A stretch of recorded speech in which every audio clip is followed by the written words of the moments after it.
Good morning. We are live. I'll call the meeting to order, and I will ask the clerk for a roll call, please. Councillor Dayu. Present. Councillor Berry. Present. Mayor Danielson. Present. And Mayor Moffat. I'm present. Thank you. May I have a mover and a seconder to approve the agenda today? Deputy Mayor Danielson, Councillor Berry. Moved by Deputy Mayor Danielson, second by Councillor Berry. Be it resolved that the October 21st, 2021 council meeting agenda be approved to circulate. All in favor? Carried. Thank you. Are there any disclosures of pecuniary interest today? Councillor Dayu? Yes, thank you. I would like to recuse myself for the conversation for agenda point 15F, which is the request to purchase a portion of Halls Lake Road allowance by Sandy Lane Resort. As a fellow resort owner myself, I believe it's best to remain unbiased in that conversation. All right. Thank you for letting us know that. Actually 9F. 9F. Move the planning business up. That's right. The planning business was moved to the top. So it's just for clarification, it's now 9F. Yes. Yeah, okay. Thank you. Still the same item, so thank you for that. No remarks today. May I have a mover and a second for the adoption of the previous minutes? Councillor Berry, Councillor Dayu. Moved by Councillor Berry, second by Councillor Dayu. Be it resolved that the October 7th, 2020 regular council meeting minutes be approved as circulated. All in favor? That's carried. Thank you. No public meetings. We do have a delegation. Kathleen Headley and Doug Middlebrook, so we'll bring them in.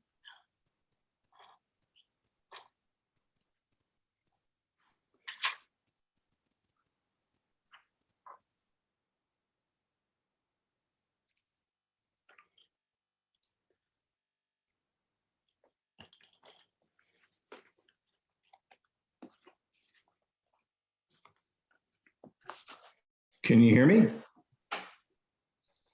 Yes, Mr. Middlebrook, we can hear you. Yes. Thank you. I can't see you. Okay, great. Can you see me now? Yeah, we can Okay. see you now. Okay. Headley to come in. I'm in, but the camera's not on yet. Okay, thanks. So thank you for joining us today. I just want to, before we begin, just do a brief overview. I believe there's a bit of an audience today. So we know that this is a long-standing, excuse me, a long-standing issue and a very big file. There have been numerous requests, previous requests over many, many years for this road, but winter plowing either by the township or by contractors. The sticking point has always been bringing the road up to municipal standards. In 2016, yes, Deputy Mayor Danielson. The sound is breaking up quite badly. Is everybody hearing broken up sound? I was hearing it broken too. I'll just look to the IT staff to see if there's anything that they see on their screens around that. Seems better now. If anybody on the screen has YouTube running at the same time, you must turn it off, just in case there's that creates the horrible endless loop that we have sometimes experienced, and it's not very much fun. So, okay, is it a little more stable now? Can you hear me better now? Yes. Members of council? Yes, I'm seeing nodding heads. Okay, so just back to my little preamble here. In 2016, the township hired ACOM to assess bringing the road up to municipal standards for the users. That price tag at that time was just over $4 million. Council declined to pay for it because at that time it's half the township's annual budget, and had suggested a local improvement area, which is a sort of a user pay program, and that with the Bear Lake Road folks turned that down. In 2017, council agreed to get a legal opinion to see if we could support private plowing. That legal opinion was discussed in October of 2017. And based on that legal advice, council did deny the request. So this is not the first time that this has been at this table. A letter advising that was sent out in October of 2017 to the Bear Lake Road folks at that time. So we know that there have been and continue to be a lot of questions, a lot of concerns, and certainly we're aware of and have always been a substantial division on the issue. So I don't know what has changed, but we'll certainly hear from you folks today, and then council will have its conversation separately or after that to decide what it would like to do next. So welcome to Kathleen and Doug, and if you would begin, we'd appreciate it. Great, thank you. Can you hear me okay? Yep, you're a bit echoey, but Okay, good.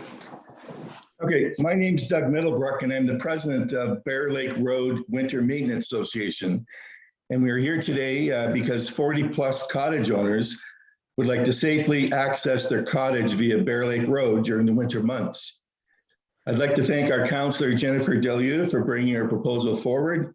I'd also like to thank Mayor Carol Moffat, Deputy Mayor Liz Danielson, Councillor Lisa Berry, and Councillor Julia Sertry for their consideration. Hopefully you can pass that on to Julia. I am a 4-season cottage owner on Cottontail Lane, which is off Bear Lake Road and approximately 6.5 kilometers in from Livingston Lake Road. My wife and I purchased our cottage in 1993 and have seen significant improvements to the Bear Lake Road over the years. We, like all other association members, are very pleased with the spring, summer, and fall maintenance of our road and are simply looking for a safer way to access our cottage by car or truck in the winter months. Up to the winter of 2020, the owner of Livingston Lake Lodge, Pat Dubé, allowed us to park our snowmobiles on his property for the winter season. This lodge is approximately 2 kilometers north of Bear Lake Road and used by approximately 10 families. We would park our cars for the weekend and access our cottages through the trails or over Livingston and Bear Lakes when staked and safe. Unfortunately, received notice in late August 2021 that this parking option is no longer available. Hence our scramble to find a solution today. Other winter Bear Lake Road users with trailer sleds from home park at the mouth of Bear Lake Road at Livingston Lake Road and ride in from there. Over the years, this has grown to be quite congested, with many weekends exceeding 20 cars and or trailers. Also, on many weekends, cars are parked along the shoulder of Livingston Lake Road at the Bear Lake entrance. Now, add the closing of Livingston Lake Lodge parking, we now have an additional safety hazard with 10 more cars and trailers parked at the same entrance to Bear Lake Road and Livingston Lake Road entrance. Lack of seasonal parking at Livingston Lake Lodge and growing weekend congestion at the entrance of Bear Lake Road has created an opportunity for us to find a better solution. By forming our own road association, working with our local municipality members, and hiring a local contractor, we believe our way to be a win-win-win solution. We have followed the guidelines as suggested by the Federation of Ontario Cottage Association by doing the following: setting up a road association primarily for private winter maintenance, requesting quotes for a road association insurance program, which will include Algonquin Highlands as an insured party, requesting tenders for road plowing and sanding. At this point, I'd like to hand our proposal over to our Vice President, Kathleen Headley, who will explain the other steps that we've taken to date. Kathleen? Okay, thanks, Doug. Still not sure why my dog's picture is up there and not me, but I'm here. Just to, I believe that the submission before you is pretty comprehensive to begin with. Yes, we know there's been a long history on this file. We were aware that council got back to one person who had requested private plowing and said that it wasn't an option. I guess our question really is, why isn't it an option? We know of the neighboring townships, all of them allow private contractors on municipally maintained roads. I've included in our file there the policy from Lake of Bays. They allow it, and in fact, people are encouraged to apply for a grant so that some of the costs for plowing their municipally maintained roads is actually covered by the Township of Lake of Bays. In Dysart, it is a widespread practice. I phoned the municipality and found out that they do not require an agreement with people. People can simply go out and plow their municipally maintained roads as they see fit. There's no agreement necessary, and in some cases, some level of funding is provided. So I didn't include that telephone conversation, the records of that in my submission, simply because it was a record of a telephone conversation. I didn't have approval to publish it. And that said, since then, the councillor in the area, John Smith, has provided me written confirmation that this is a widespread practice in Dysart. So, and then further north is South Algonquin. I reached out to them and they didn't get back to me, but being a snowmobiler, I'm in that area frequently, and I see the signs all over the place of municipally maintained roads that are plowed privately in the winter. So I think what has changed is that we have become aware that there is a way around this, and we would like to work with Algonquin Highlands to find a suitable solution. We know I contacted a number of other municipalities. They have confidential agreements in place with road associations that cover off concerns of municipalities with respect to liability, damage to the road that may happen over as a result of plowing, etc. These are confidential agreements. I, as a member of the road association, am considered a member of the public. They would not share these with me, but they will share them with other municipalities that are seeking similar solutions. We also included in our proposal, we have engaged a lawyer on the matter. He is advising us of our rights with respect to plowing of the road.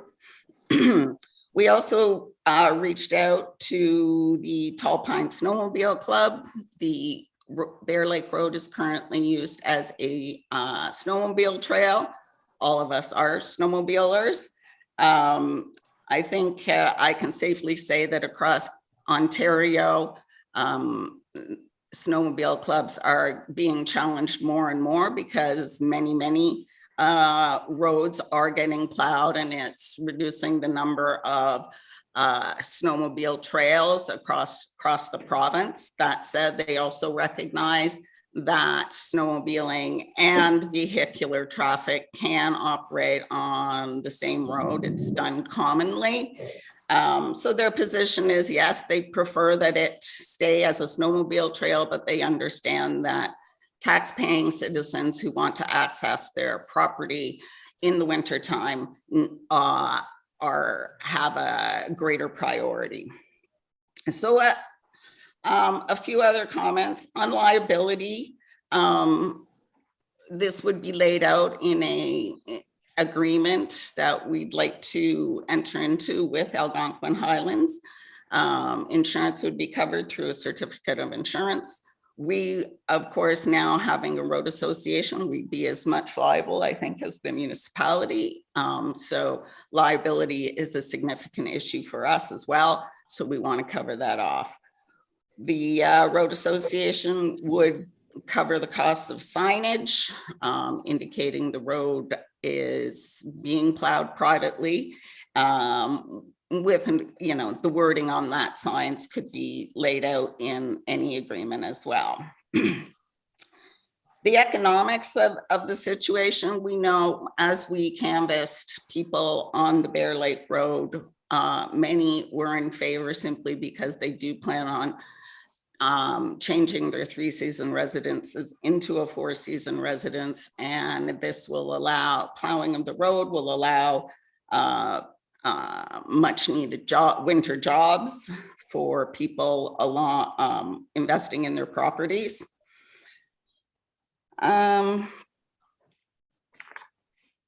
Next is, with or without the plowing, I think we know that more and more people up here are using their properties in the winter. With real estate prices in the area expected to continue to rise, I think we can safely assume that people are going to want to access their properties in the winter. It is now becoming a considerable safety concern for us with all of the vehicles parked at the end of the road. Further, if there is an emergency right now, there's limited access for emergency vehicles to reach these people that more and more are using their properties in the winter.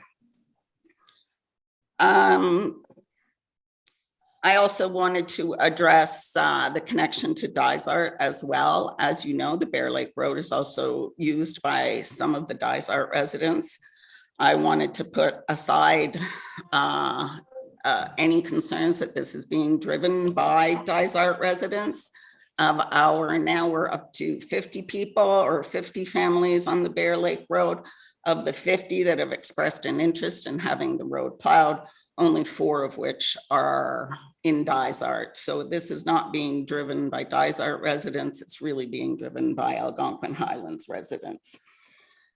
We know the road has been plowed a number of times for a number of different reasons over the years, and that was done safely.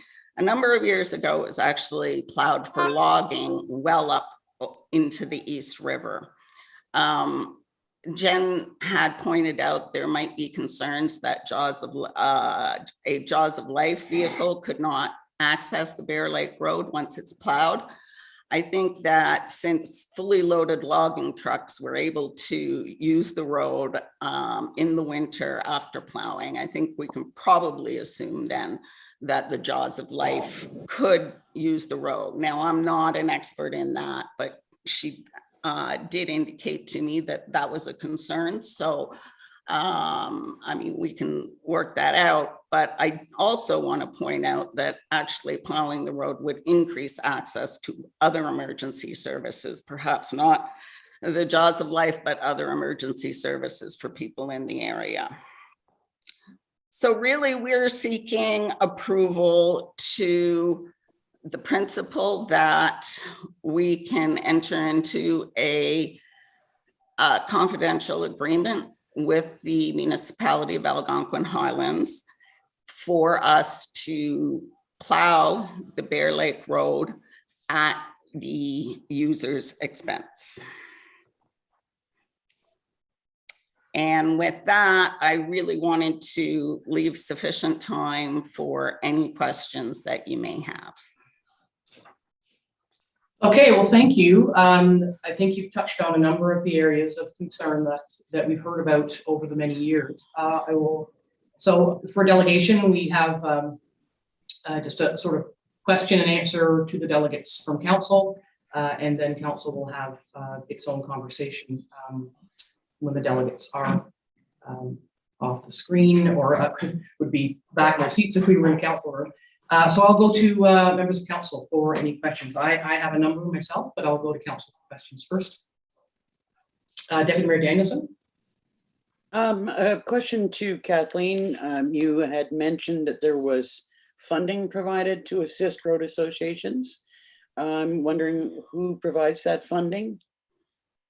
The municipality of both Lake of Bays and Dysart provide funding to the road associations for roads that cannot be plowed, that don't meet the same as Bear Lake, that are not able to be plowed because they don't meet the municipal standard for plowing. Now, they don't cover the entire cost, Deputy Mayor. In the case of Lake of Bays, they cover about half the cost. In the case of Dysart, it's a very minimal amount.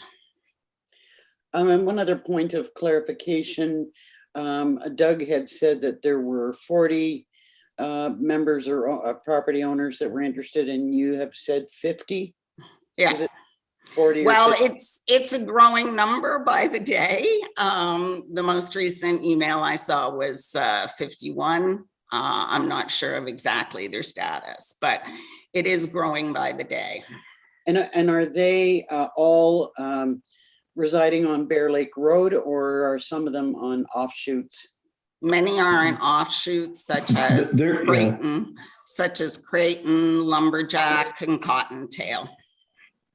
And a lot of those, or many of those, are just 3-season today that say, I'm not in for this year or next year, but I plan on retiring, or I plan on upgrading, a year from now or 2 years from now. But so we have 35 or so that are in, and then the other people have joined this, will have the intent of joining the association with using it 3 or 4 years down the road. I'm just wondering about the impact. So we're talking about not just plowing Bear Lake Road, but also the offshoot roads? That's correct. They're privately maintained right now anyway. But not in the winter. Not in the winter. However, once the Bear Lake Road is plowed, because they are privately maintained, they can be plowed. We're not seeking any approval on those, but the plowing contract would include those, yes. Thank you. I do have other questions, but that would be for council's discussion. That's it for my questions of the delegates. Thank you very much, Councillor Dayu.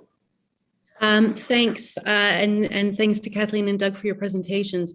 I have a couple of questions to pose that have come to me from residents in the area who have thoughts and questions of their own. So I'm speaking on their behalf as well as mine.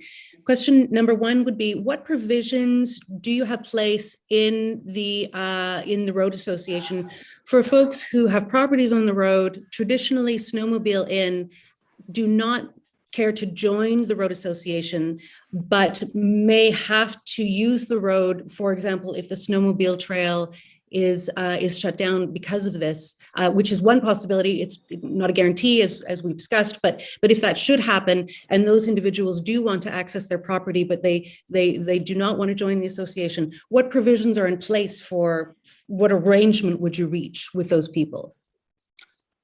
I'd like to cross that bridge when we get to it. I think that our goal will be to have both snowmobiles and cars on the road. We know that it's done on North Creek Road. We know that it's done on many other roads. Should the snowmobile trail be closed, the only reason they do that is for safety concerns, then we would address that and try to find a solution to that problem. But it is a common practice that they're shared. So we haven't discussed that. It's our hope that it continue to be shared, and the Snowmobile Club would give us warning, and we'd work with the people affected by that. Carry on, Councillor Dayu. Thank you. I have two further questions. One is, what thoughts or research have you done thus far on what would happen, how any damage would be covered in the springtime that is due to the plowing? Would fees to the association increase? Would it be past the hat? What sort of thoughts do you have in mind so far about covering for that damage so it doesn't hit the tax levy? Well, that would be covered in the confidential agreement, but it's my understanding that actually plowing, while before, because I worked in the field for a bit, before the ground is frozen, the plowing can pick up some of the gravel.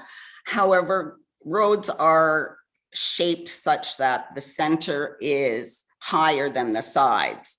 By plowing and pushing the snow to the side, you're actually just making what will eventually happen come a little bit earlier. So it's my understanding that plowing actually doesn't hurt the road, especially in comparison to snowpack caused by snowmobiles. It actually causes less damage than hard packed snowmobile trails that develop ruts and eventually dig right in and cause ruts in the road. Okay. That said, our intention would be that the association would cover any damage, but we wait and see how these confidential agreements from other municipalities cover it. I do fully expect that we would expect to cover those costs should it happen. Thank you. And my final question, as you know, there have been in recent days some folks who've reached out with a certain degree of surprise that the association has been put in place. I wonder if you could speak to how you reached out to everyone, all of the, the stakeholders in the Bear Lake Road and offshoot area, just so that we can put a little bow on, on outreach, and whether perhaps more outreach has to be conducted or whether sufficient outreach has happened. Yeah, we've become aware yesterday, we became aware of 2 people that should have been informed and were not. What our efforts consisted of is posting signs on the Bear Lake Road as well as offshoot roads, advising them that this was going on and to get in touch with us. We also on Thanksgiving weekend did a door-to-door campaign and spoke to people.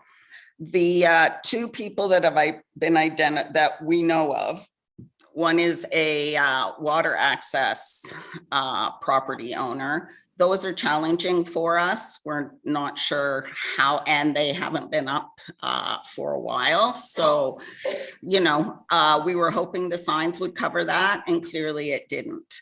The other individual I've been in contact with, he agrees with it in principle, but feels he should have been advised, and I agree completely, but they closed up their cottage on Labor Day weekend. So we're passing on the information and making ourselves available to any people that feel that they should have been included.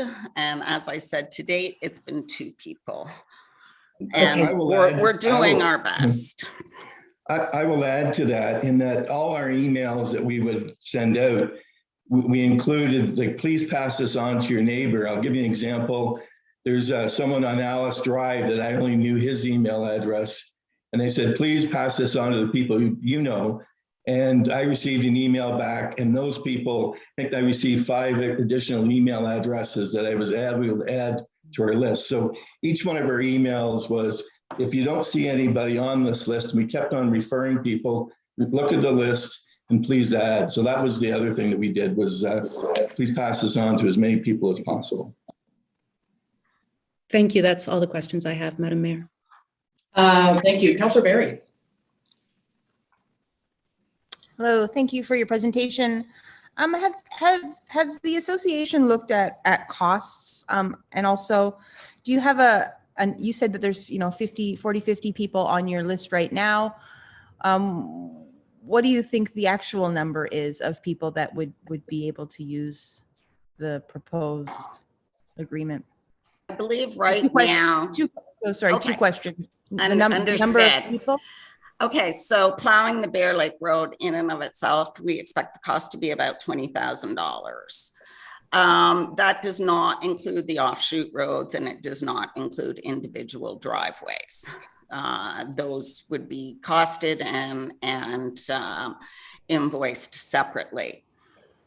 Right now, we have 36 ready to start plowing this year. We have an additional 15 to 20 that have said within 5 years they would like to participate in the plowing. So we are incurring some expenses at this point. So basically the 35 people have expressed an interest in paying the $100 membership fee that we need to cover legal costs and surveying, et cetera. Did that answer your questions, Lisa? Okay. Yes, thank you. And then a following question through you, Mayor. the 20,000 that you're proposing, is that any idea on the additional cost of all of the offshoot roads? Like it's a fairly large area up there. Yeah, it is. It's actually the driveways that take a plower time. Plowing a road doesn't take them much time. Plowing a driveway can be a little bit more finicky. What we expect most people in the group seem to be okay with costs up to $2,000 per person. So, you know, at 35 people, we're expecting, including sanding, doing the driveways. So 50 to 70,000 probably, but at this point, we have not had anybody come in to give us an estimate other than a local plower who knows the Bear Lake Road and gave us that cost for the road itself. Okay. Lisa, do you have something else? Just one more. Just in question. As things currently stand, I'm not a snowmobiler, so I just wanted to know, are the snowmobiles currently just riding on the roads or just on the trails? Like, I'm just wondering if the information, if this were to happen and snowmobiles were to be out and about, and now all of a sudden traffic is back on the road, is there a conflict there? Would that occur? Does that make sense? Snowmobile trails often run on small roads like the Bear Lake Road. They're shared by both the vehicles and the snowmobile. I think the best local example is the North Creek Road, which is privately plowed, but it's also a designated trail on the Ontario Federation of Snowmobile Clubs map. So it's both.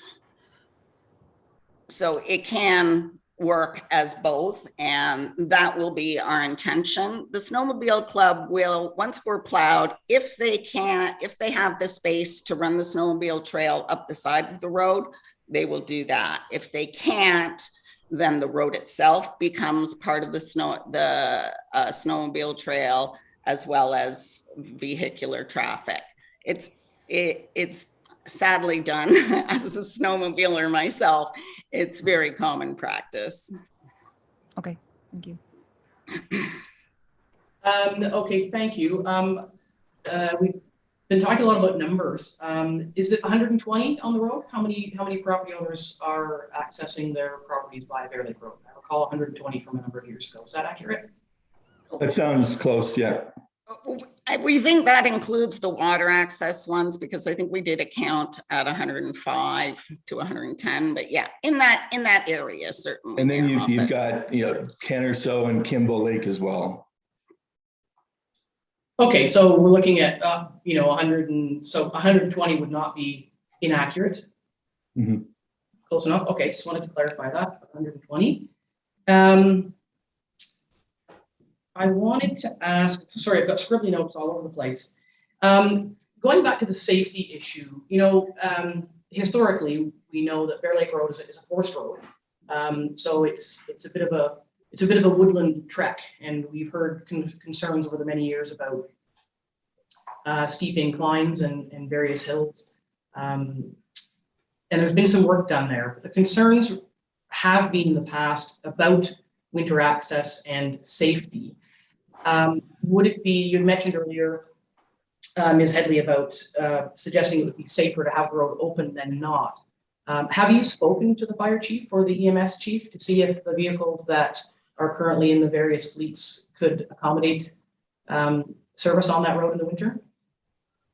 No, I haven't. And just to clarify, I didn't say it would be safer or not. What I said is, I believe that access to emergency services, if I can drive my Subaru in versus a snowmobile, I think that if I have an accident at my cottage, emergency services will be more likely to reach me safely than if it's not plowed. So I would consider that as a safety issue for sure. But you haven't spoken to the fire chief, so just for our own notes, that might be something that we need to confirm because just because the road is plowed, if it's as hilly and windy as Bear Lake Road is, it may not be as easy to access by wheeled vehicle as perhaps by snowmobile. And I do know There have been a number of first aid calls in there which have been accessed by snowmobile. So that's just something that you would need to look into. Do you know if in the other jurisdictions you mentioned about having these arrangements, do you know the nature of those roads, the sort of the lengths, the condition, the width? Are they comparable or equitable roads to Bear Lake Road? Well, there's one that I know of in Lake of Bays Township. Most of them are shorter. I'll say that much, Mayor Moffat, as the ones that I know of. Again, in many municipalities, it's done through confidential agreements, so I'm not clear. But one that I know of in Lake of Bays is into Windowin, and that is a very, very steep hill. And it is privately plowed because the municipal plowers cannot get in there. We don't have anything on the Bear Lake Road anywhere near the kind of hill that they have on into Windowin, and that's in Lake of Bays. It's privately plowed. Okay, thank you. Article 4 of your bylaw says no member of the association or any of their guests or invitees shall be permitted to allow vehicles or other potential obstructions to be placed in the road in a manner that could block or otherwise interrupt use of the road. Going back to a question that was asked earlier, what about the non-paying users? You know, once a road is opened, it can attract increased transient use, day use, ice fishermen who might think that, you know, hurrah, I can now drive down. They might not know the rules, or they might block the road, or what arrangements, how would you manage that? And what arrangements would you expect to make at the bridge, just before the bridge, for any parking? Not a lot of space down there. Parking would only be provided for members of the association. If other people, I mean, other users, there would be signs at the start of the road indicating that it is privately plowed and open only to members of the association. So we know that some people will use it without paying, but most of us are in the area. We would advise them. And if it's actually a property owner, his next door neighbor will know whether or not they are a member of the road association. So we don't plan on having a police presence. Road associations that plow privately deal with this issue all the time. And having worked in the plowing industry up here, I know that it's frustrating for some of their members that some are using it and not paying for it. And but that's really up for the road association to work with their members and their and the people that are using the road to address in a fair manner. And so then the anticipation of any agreement would be that jurisdiction over the road would be given to this association for the winter period. Is that correct?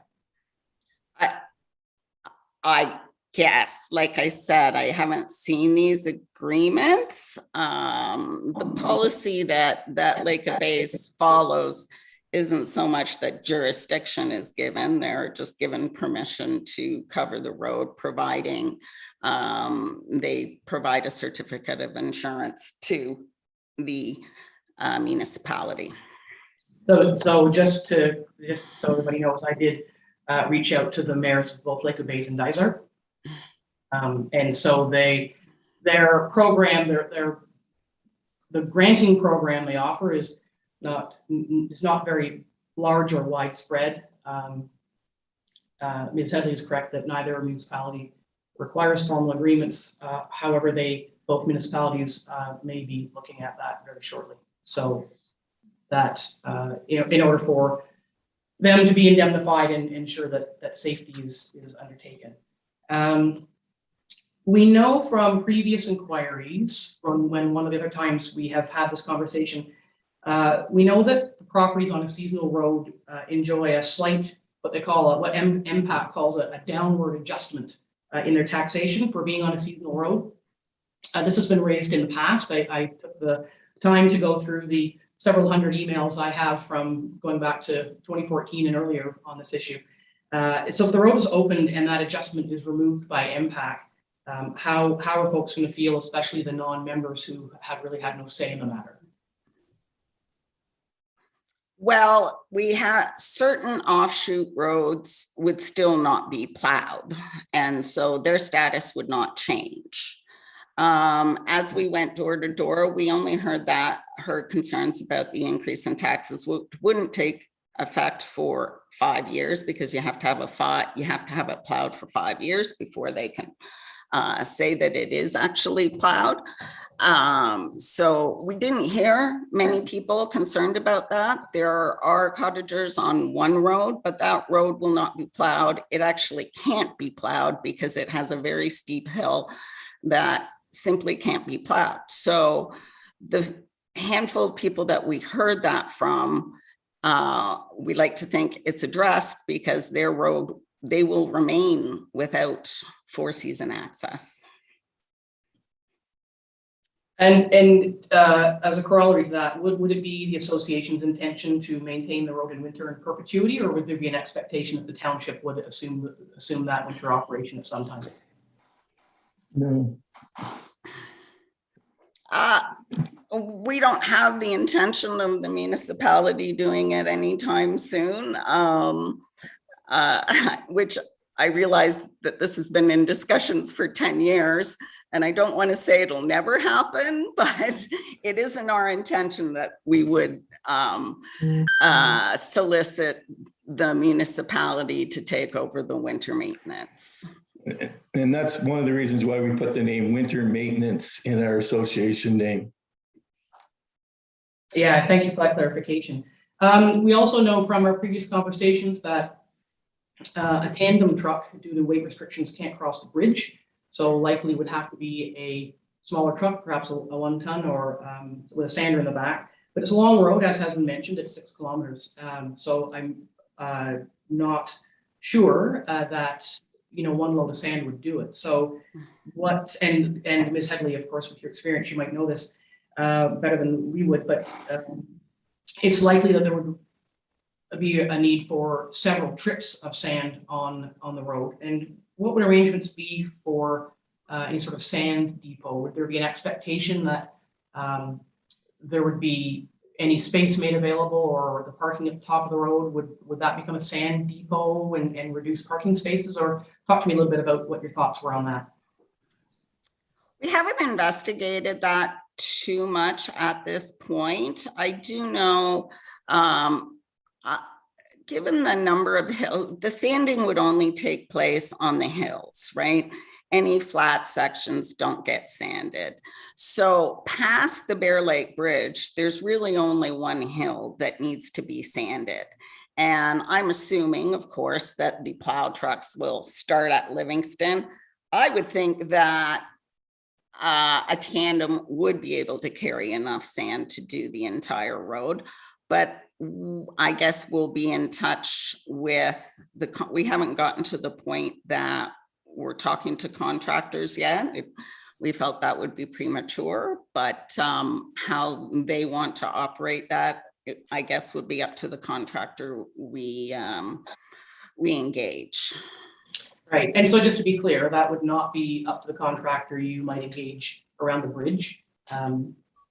Because of the weight restrictions, it's quite possible you'd have to make separate arrangements or different arrangements on the other side of the bridge. You're aware of that?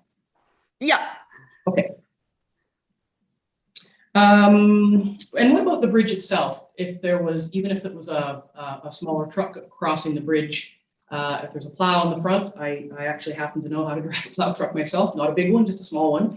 And you can easily nip infrastructure as you go around corners and through spaces. So what had you thought about the bridge itself and any damage? Would you be expecting a requirement that there be an annual bridge inspection pre and post season so that the township can be assured that no damage has occurred? The bridge is a big piece of infrastructure. It was lovingly awarded to the township in a court case many years ago, and we protect it fiercely. So Can you speak to me about how you would ensure no damage to the bridge and that there wouldn't be any bickering about any damage post or pre-season? That should be spelled out in the contract. That's right. I'd say that would, just as damage to the road, Mayor Moffat, we would expect that we would cover any costs if there are damages to the bridge that we can, are attributed to the plowing of the road. Then I would expect that we would be expected to cover those costs. How exactly we do that would be laid out in that agreement. Okay, so still lots of questions to be asked. Councillor Berry asked a question about, and perhaps someone else did, about the interaction of vehicles, and it's been added into the mix of a logging truck. So private vehicles, snowmobiles, and logging trucks do not make a healthy mix. So just wondering if you can reiterate how you plan to manage, other than signs, because we can assure you that people ignore signs and go places they're not supposed to go all the time. If you can reiterate how you would intend as a group who may not be there all the time to manage any potential conflicts around what is essentially, a municipal road, so public road.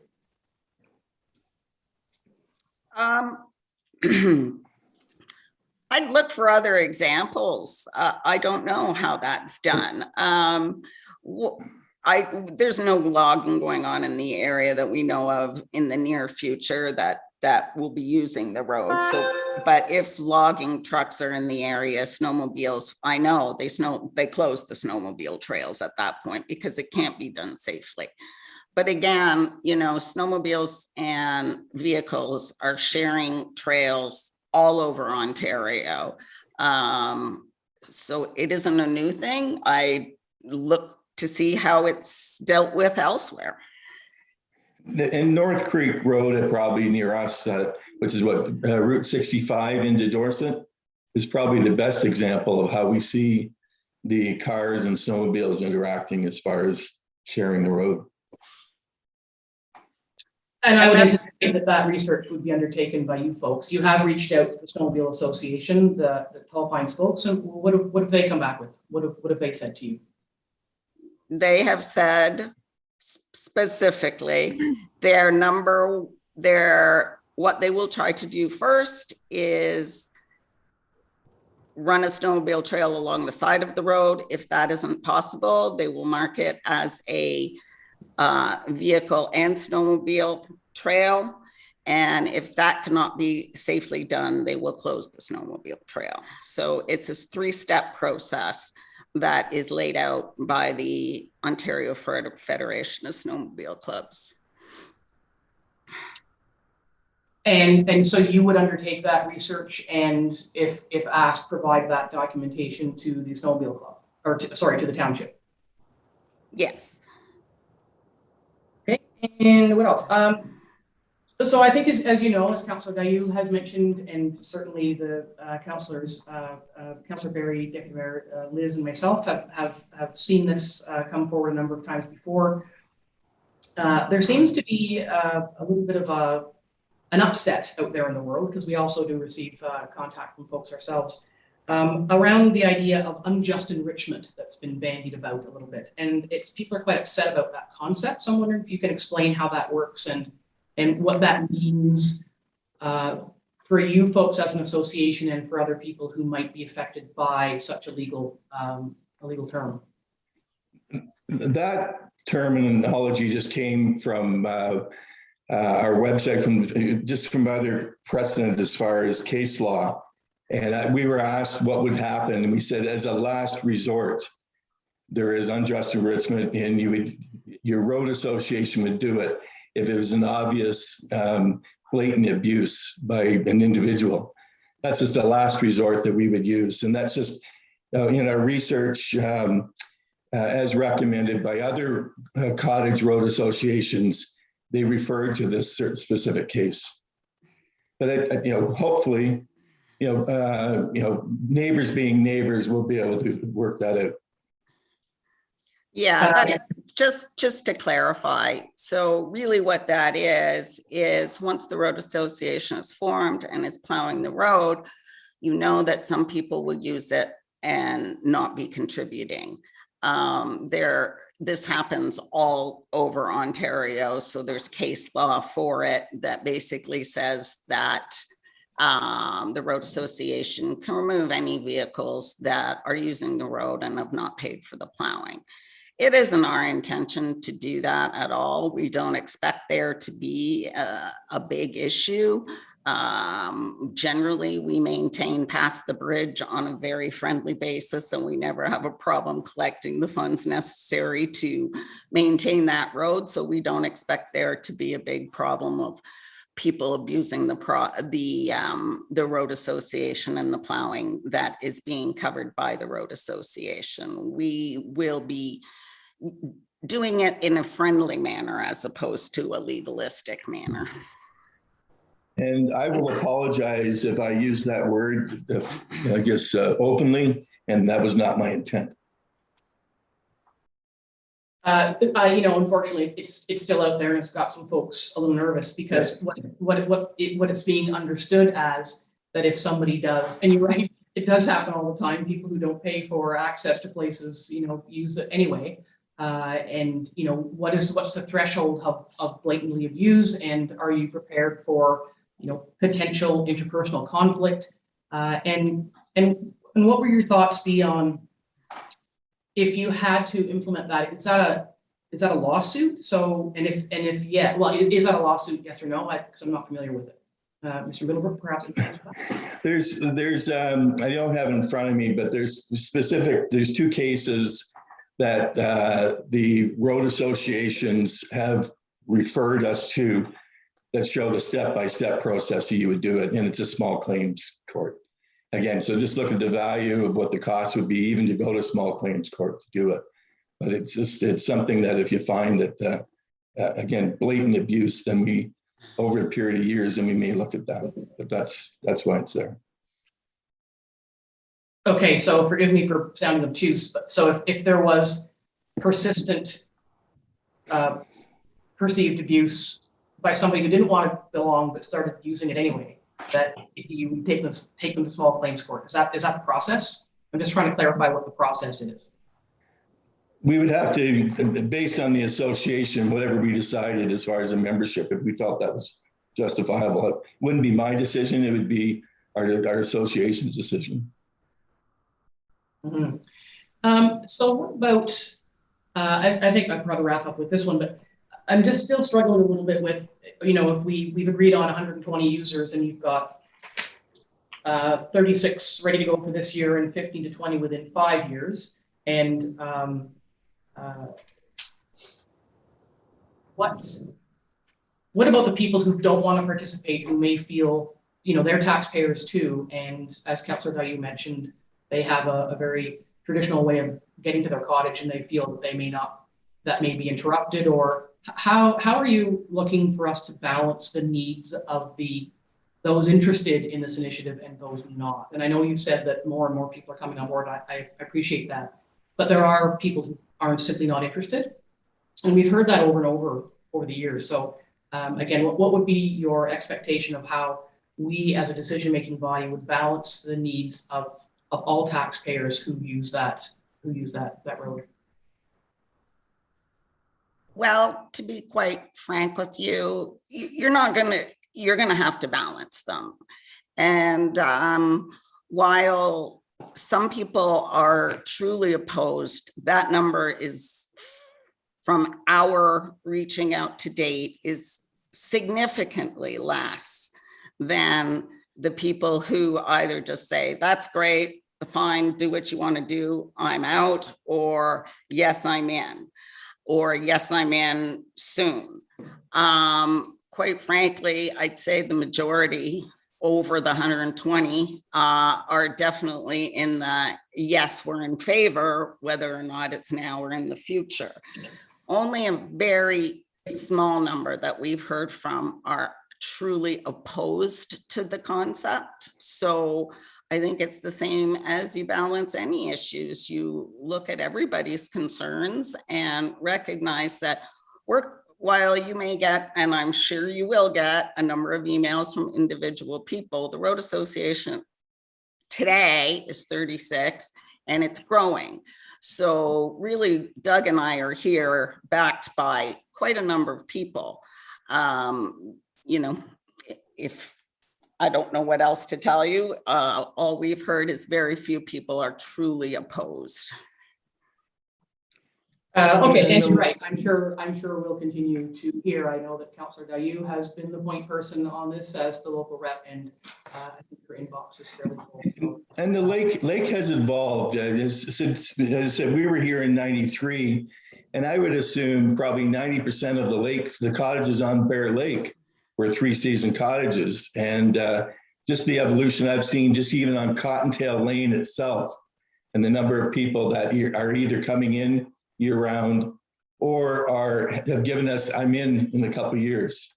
So it's amazing how what was zero when I first purchased in '93, we've now, I think we'll have probably 4 or 5 in a couple of years.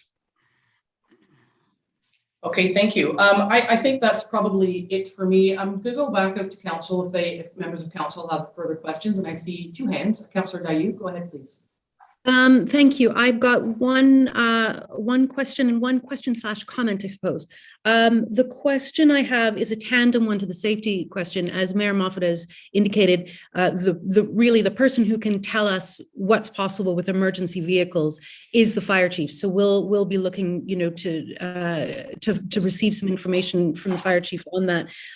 But the one thing that perhaps won't be part of that package that he'll be able to offer us is whether privately owned tow truck services are willing or able to go down municipal roads that are privately maintained. I don't have the information. I wonder if either Doug or Kathleen has information on tow truck services in these sorts of agreements. Maybe there may not be a disaster that requires emergency services, but there's someone blocking the road who needs to get out. What are the chances that a tow truck is going to get down there and get them out, especially assuming that there are cottagers on the far side of the person blocking the road who obviously need access in and out of their properties? In my experience, there's been no problem with tow trucks getting on the roads that are privately plowed anywhere. The roads that are privately plowed are plowed to a 2-car width. And I've never heard of any issues with tow trucks getting down. They're pretty sufficient at getting into difficult areas, especially the ones up here. So yeah, they're pretty skilled. They can be pretty skilled drivers, that's for sure. Councillor Dayu? Exactly. Okay, thank you. That's very good to hear. And my comment/question, it's important that the council is aware and that you're aware that a few of the folk who have gotten in touch with me have said that they're not going to be able to participate in this endeavor, either because they cannot afford the fees, they cannot afford a 4x4 vehicle that would be able to handle a plowed road, or because they're water access only and they normally take a snowmobile access through Bear Lake Road, they would not be able to, they would basically have nowhere to park their vehicle should they try to participate in their, in this association, should the snowmobile trail be closed because of this initiative, which we all know is a possibility to be determined. So I guess in follow-up to Mayor Moffat's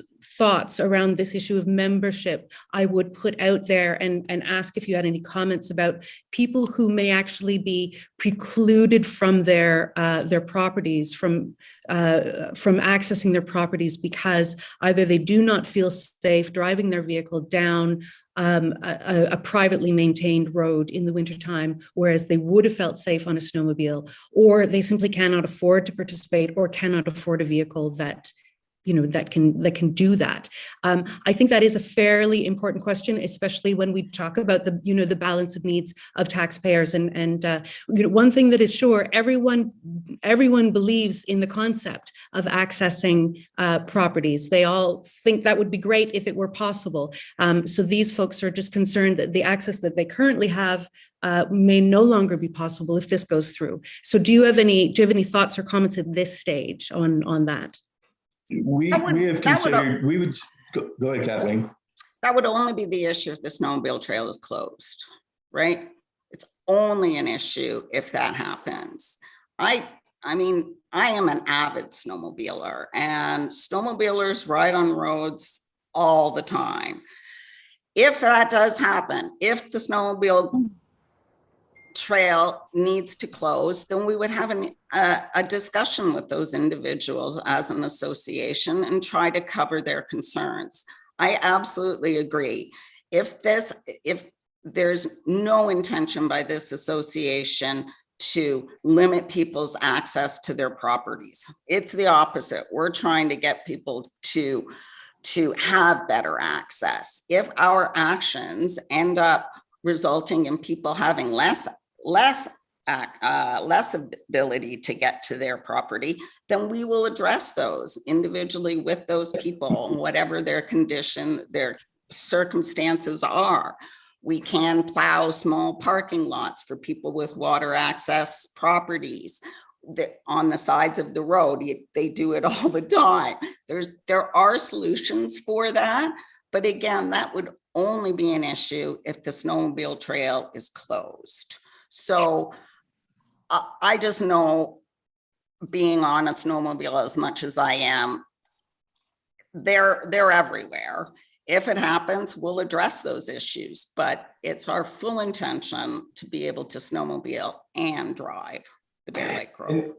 And for those that would not be members but still want access from a snowmobile out at Livingston Lake Road, our intent is to still plow the area that people are using today, where those 20 cars are parked today, but hopefully there'll only be 3 or 4 cars parked instead of the 20 that are parked on the weekend. So we still have they'll access. actually, they'll have better access.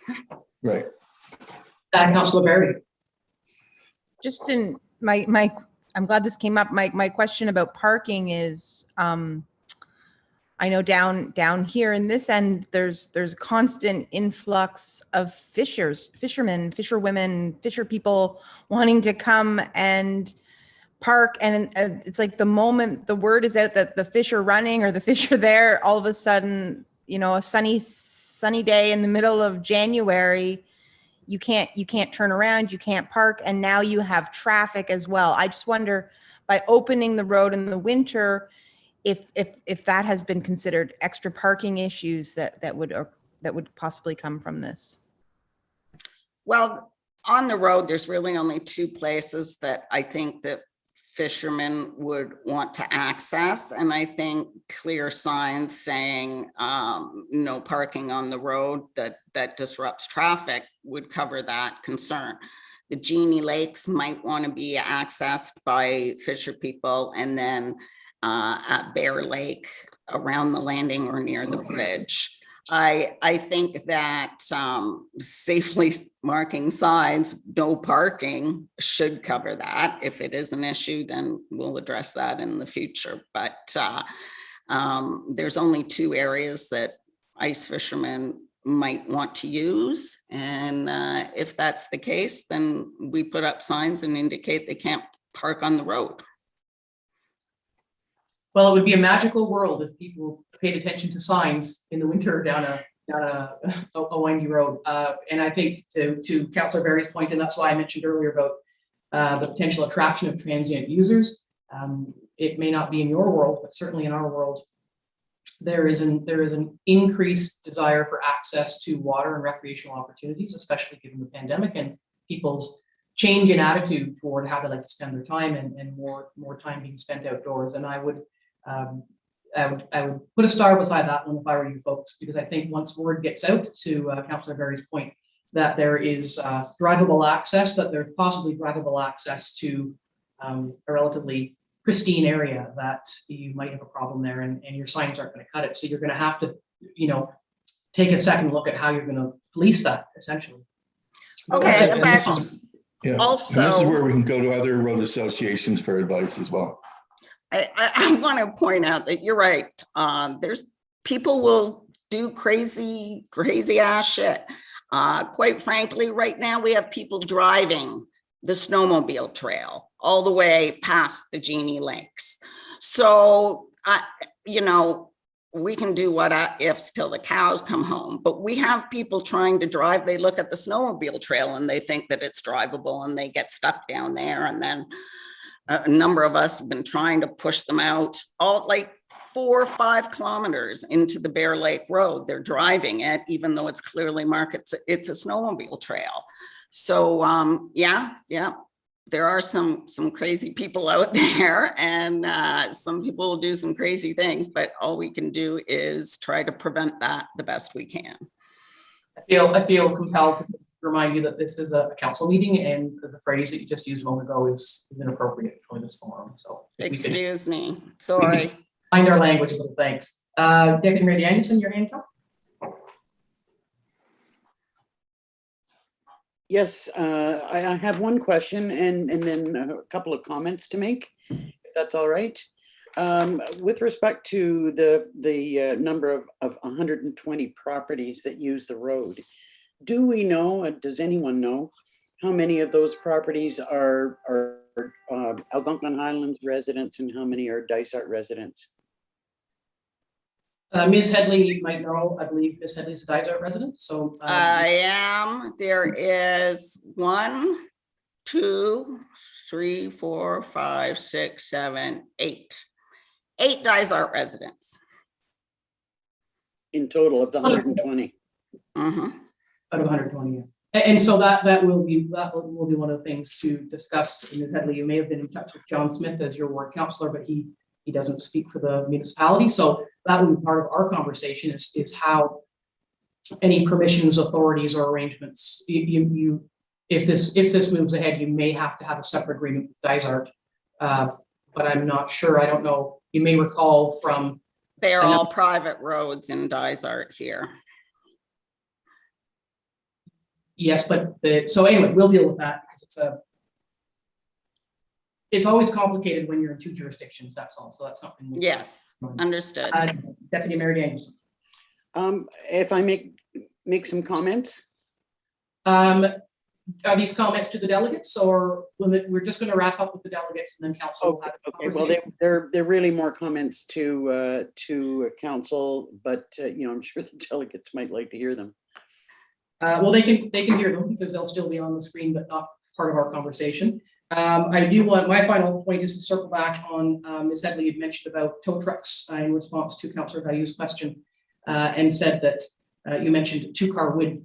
I don't believe Bear Lake Road is or could be a 2-car width, and that's part of the perpetual sticking point about the standard of the road. Can you speak a little bit about that? If that road is plowed, it won't be a 2-car width, will it? I think that most of it would be 2-car width. That's how the plowers work. They plow up one side and then they plow down the other side. So in parts of it are really wide thanks to the efforts of Algonquin Highlands. There's very few very narrow spots now on the Bear Lake Road. So it's certainly wider than the North Creek Road, and it's plowed to 2 widths. Yeah, North Creek is private though, isn't it? Yes. Yeah. Okay. I don't have anything else. I see the CAO does. Madam CAO, please go ahead. Thank you. I just have a quick question of Ms. Headley. She mentioned the intent to do a survey. Is that a survey of the road or just for no, it's just that we've had survey. We have looked at what portion, we've engaged a surveyor to look at the status of the road, the entire status of the road. That's all. We don't plan on doing any more than that. Okay, so the township owns the road, and the information on that may be more easily elicited from the municipality, just to save yourself some effort and a few bucks out of your pocket. But Madam CAO? Can I just get clarification on this, the surveyor providing the status of the road? What does that mean exactly? Well, we looked at what parts of parcel, I guess Carol's right. We would like to discuss it further with the municipality, but we were looking at what sections of the road are surrounded by land that's owned by the municipality. And that was for what purpose? To understand if there's a link, how the road is governed. Through Crown land or through municipal.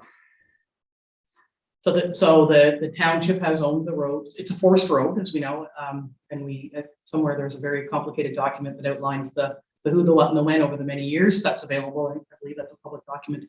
The township does own the road. It may sit on Crown land, but jurisdiction of the road falls to the township. So it was assumed a number of years ago. Just so you know that it is actually our road, but it sits on Crown land. So a little bit of a possible slight complexity there. Does that answer your question, Angie? It does, thank you. Okay, and all right, anything else from council? So much for a 15-minute delegation, but this is this is an important issue, and a lot of people are interested to know, the thoughts and questions and processes by which these things take place. And of course, it is public money that is used to run all this stuff, not your winter plowing, but the rest of it. So, Mr. Middlebrook or Ms. Headley, do you have anything else that you'd like to ask or share just before we wrap up your portion of this meeting? No, I just would like to thank you all for listening and engaging in the discussion with us. Thank you. Yeah, and thank you for the work that you've done. It is, it's a contentious issue. We know that people are grumpy about it. And we know that, and we're trying as best we can to do what's best for the greater good, and that's our job. So we will thank you. It is a beautiful place in the wintertime, and then I'll end it with my kids said to me on Thanksgiving weekend that they would look forward to being able to bring their friends up, and because they don't snowmobile, and just be able to and that's the ability, is just opening up Bear Lake to the majestic Bear Mountain. To see that in the wintertime is just a sight to see, and hopefully we can share that with a few other people. Great, thank you. Thank you for your time. Yeah, thanks very much. I think it's been a really fruitful conversation, and I thank you both for your time. You'll be excused from the meeting, and I think it's 10:15. How did we get there? So I'm going to suggest a quick break for council to refill our cups.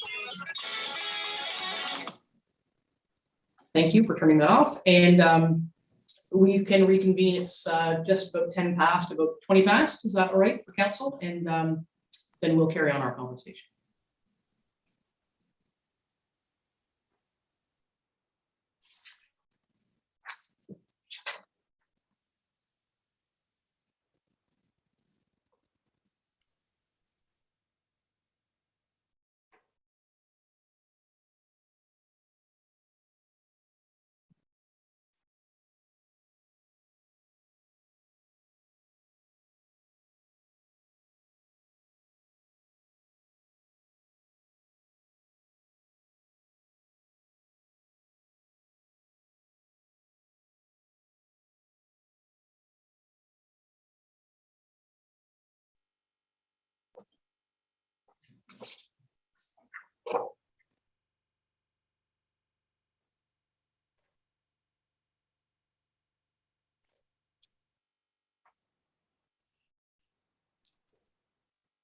Thank you. We are live again. We are reconvened.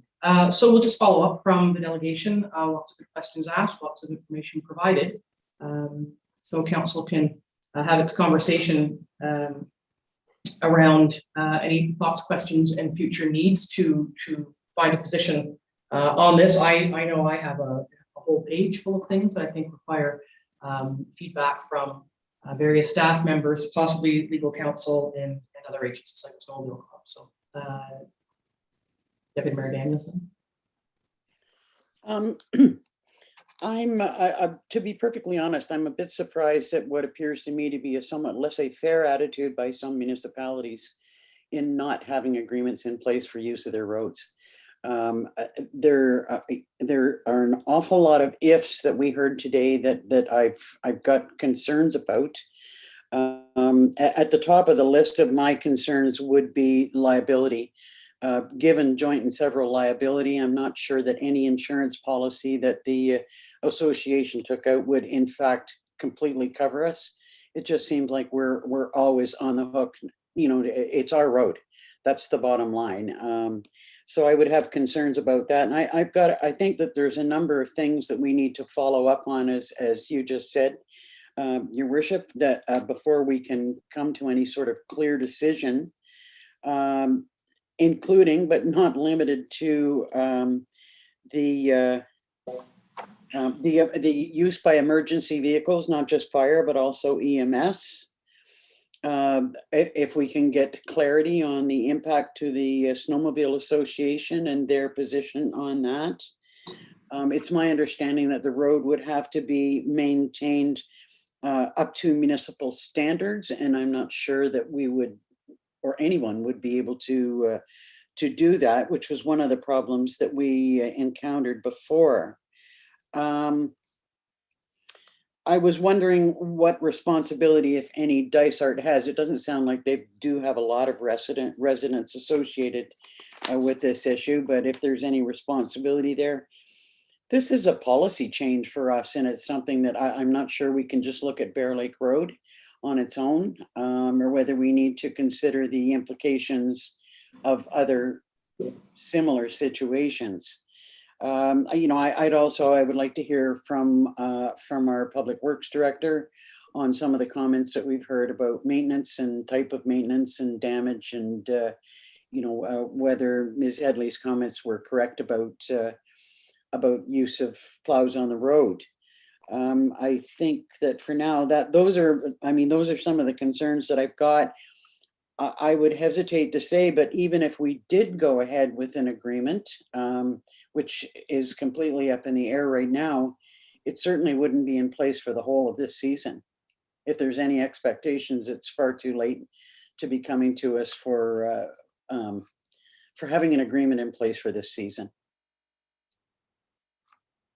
Thank you. Yeah, I just put check marks on a number of the things that I had on my list that you've raised, and I would look to other members of council for thoughts, concerns, or what they'd be looking for in order to see this conversation continue. Councillor Dayu.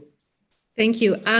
My first comment would be to extend my thanks as the representative of the Bear Lake Road area and its residents. I am grateful to both the proponents and the folks who are not in agreement with this proposal for their forthcoming thoughts and insights into the history. I also would like to thank staff and council for their really strong effort to try to bring myself and Councillor Shortreed up to speed on the history of this, because it is a long history. And I think as the representative of this area, I'm much more informed and prepared to engage because of all of that extra effort that's gone in. So it's gratitude across the board on that. A few thoughts from me, having received quite a lot of emails, phone calls. I've seen people in person, including on Bear Lake Road itself. I'd just like to summarize a few of the key points. There are the majority of principles behind this idea are principles that everyone agrees with, but there are points of difference on whether those principles are possible in reality. So, for example, everyone I've spoken to says, yeah, it would be great to have winter access to all of our properties on Bear Lake Road, or to most of our properties on Bear Lake Road. Some people think that's possible with this plan. Other people think that it is not possible with this plan, and that in fact their access would be restricted for the reasons that I've already outlined. Do I have absolute numbers? I really, really don't. I'm not sure if we can find absolute numbers, but I do think that it is important to stress that everyone is in agreement with that principle. It's whether it's possible or not, and to bear in mind that there could be folks who would actually lose some access unless some really good thinking went into trying to figure out a workaround for that. A second agreement from everyone I've heard from is that safety is paramount, but there are different points of opinion on whether that is possible to ensure to the standard that the municipality requires and that our taxpayers would clearly insist on seeing, whether it's possible to reach that level of safety. And the intention, I know, is to go to the fire chief and the team and see what they have to say. I'm not a road safety expert, so that's not for me to know. But there are people who believe that yes, it is possible, and there are people who believe that no, it really isn't possible to have a high degree or an acceptable amount of safety on that road in the wintertime, given the terrain. So it is a question that I think has an answer. And it's just about finding that answer and then informing council of that answer. Now, number three, there is high levels of agreement that the ideal scenario would be that the road coexist for vehicular traffic as well as snowmobiles. The point of contention is whether that is in fact possible. Lots of people on that road have had decades of lifetime living on the road and snowmobiling on the road in the wintertime. And we've got a lot of folks who are saying, yes, it's absolutely possible. We've heard from the delegation today. This happens all the time, all over Ontario. There are protocol in place for the snowmobile associations. We just need to dig into the details of that. So proponents are saying that, but I've also heard from a great number of folk on the road who have an equivalent amount of experience on the road and as snowmobilers, that it really isn't possible, that the likelihood of having a trail on one side of the vehicular traffic in many places would just be impossible, but that the salt sand mix that would have to be put down in order to ensure safety for the vehicles would do an awful lot of damage to gears and things. I'm not a sledder. I'm going on what I've been told. And I'm not even sure I've got all the vocabulary, but those of you who sled know what the vocabulary is, that salt and sand and snowmobiles are not friends. So the question then becomes, how likely is it that we could see two tracks, one for snowmobiles, one for vehicular traffic? And if they are overlapping, how much of that would be salt sanded? And then again, right back to the safety question. As we all know, Bear Lake Road has a lot of hidden curves and a lot of bends and hills that you can't see over top of. And if we're talking about coexistence in the same trail or on the same lane, there are safety questions there that safety experts can tell us about, that is beyond my ken. But there are answers, and I look forward to receiving those answers from the right individuals to the satisfaction of our taxpayers, including the proponents, and of course to this council and staff. So that's a big, it's really unresolved in my mind. Now, the fourth issue that I'd like to raise, it's come to my attention very recently, so I've not discussed this with the proponents of the proposal yet, but it's something I think that is more for council to consider in any event, is impact on the local economy. Ms. Headley today talked about the job creation for having that road plowed, and I absolutely agree. There's some great winter-long potential there for folks to get in and earn an income from this initiative. Other folks on the other side of the fence have said, wait a minute, the likelihood that the snowmobile trail gets shut down is extremely high. So what about the marinas that service those those snowmobiles? What about the restaurants? What about the resorts?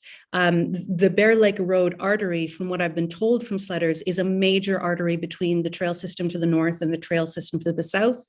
So if that disappears, we could be looking at other impacts on our local economy that I certainly wouldn't be able to speak to right now. And I would not ask the proponents of the initiative to speak to necessarily, because they won't necessarily have that information either. But I do think that the council should be aware of those questions. And when we consider economic impacts, such as the positive impacts that have been offered up in the delegation today, we also have to be mindful of the potential negative impacts there.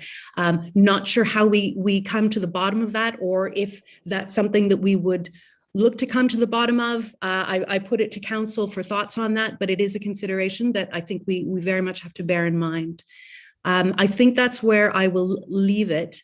Those are certainly the major points of contention on principles that, again, people do tend to agree on at the 40,000 foot level. Thank you for that. And I know that you've put some work into this and that a lot of folks have reached out to you. So it's good to get that feedback right from the ground. That's a very important part of our role. Councillor Barry, did you have your hand? Yes, you did. Yeah, I'd just like to thank everyone for fulsome discussion. I think, this issue, I agree with Councillor Deputy Mayor Danielson, which is always a mouthful, that this is a Bear Lake issue, but we can see that this is a growing issue and a great conversation. So when, you make one decision on one road, you're really actually having to look at the fulsome picture. And the more and more, as we've seen with COVID, more and more people are wanting to be here more often, full time, and with their eye on the future of being here long term. So that's, all considerations in this discussion.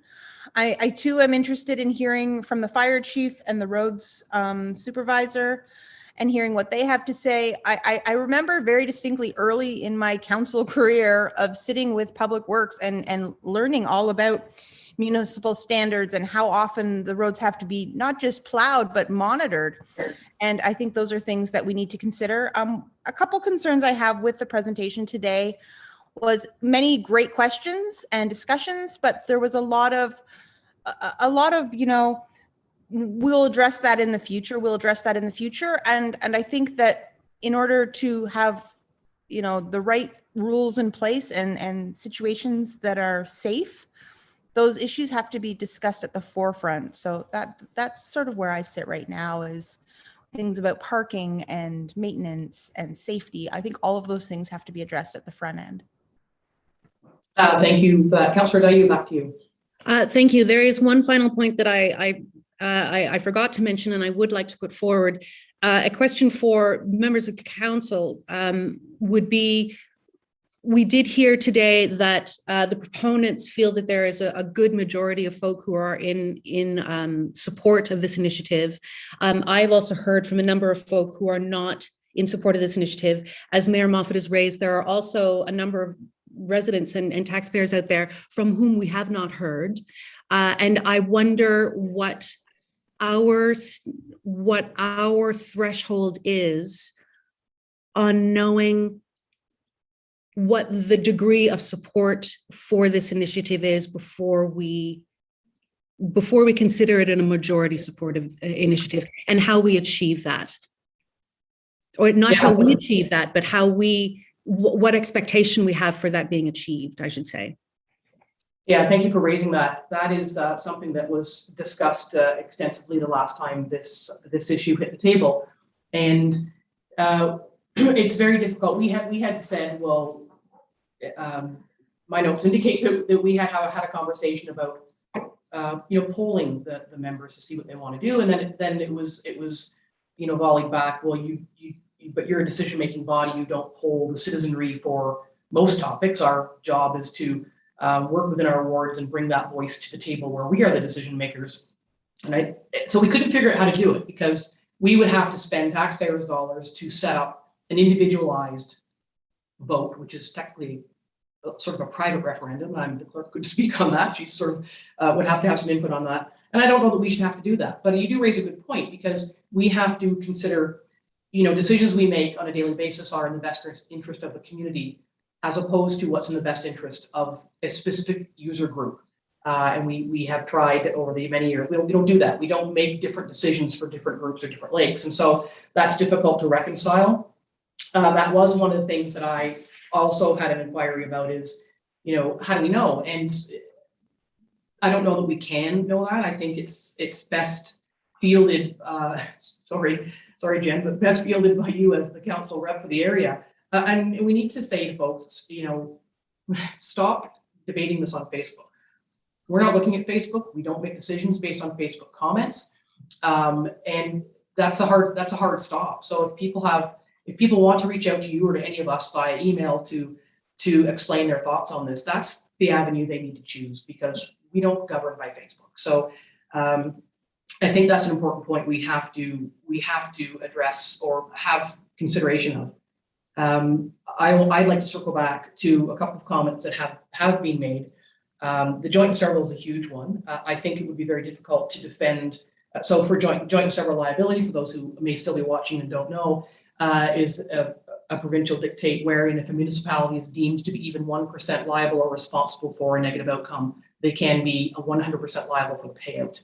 And that is a risk that has been lobbied and fought hard against by municipal government for years at conferences and in various presentations, and there's just no movement there on the provincial government's part. So one of the things that could be a big issue is a big part of insurance and liability is knew or ought to have known.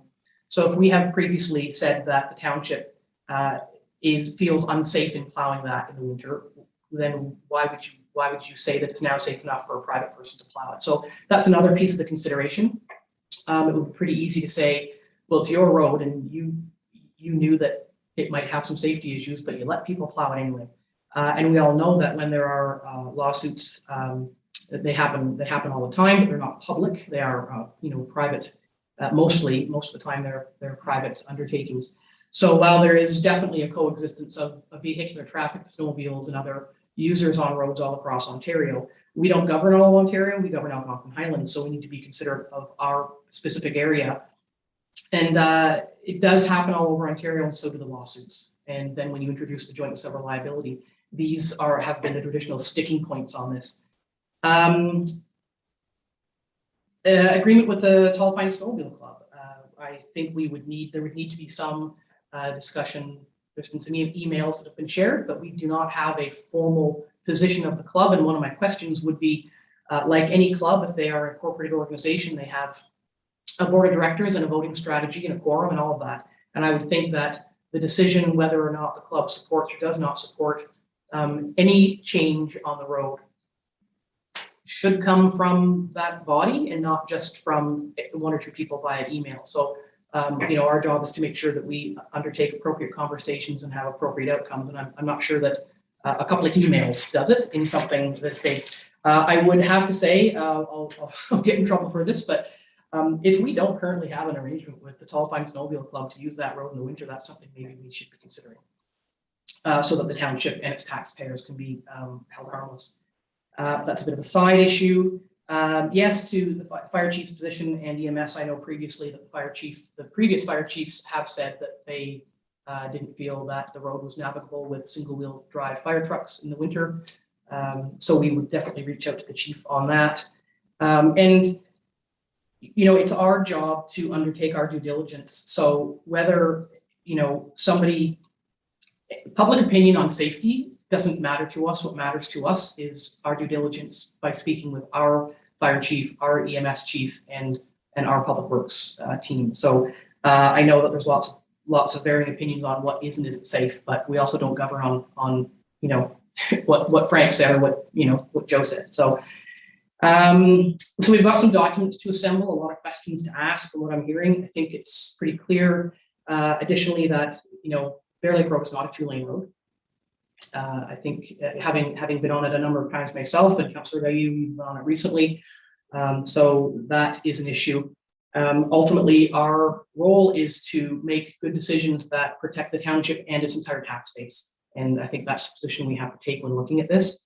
I wish we could snap our fingers and give all those folks winter access without worry or concern of what might happen, but that's simply not the case.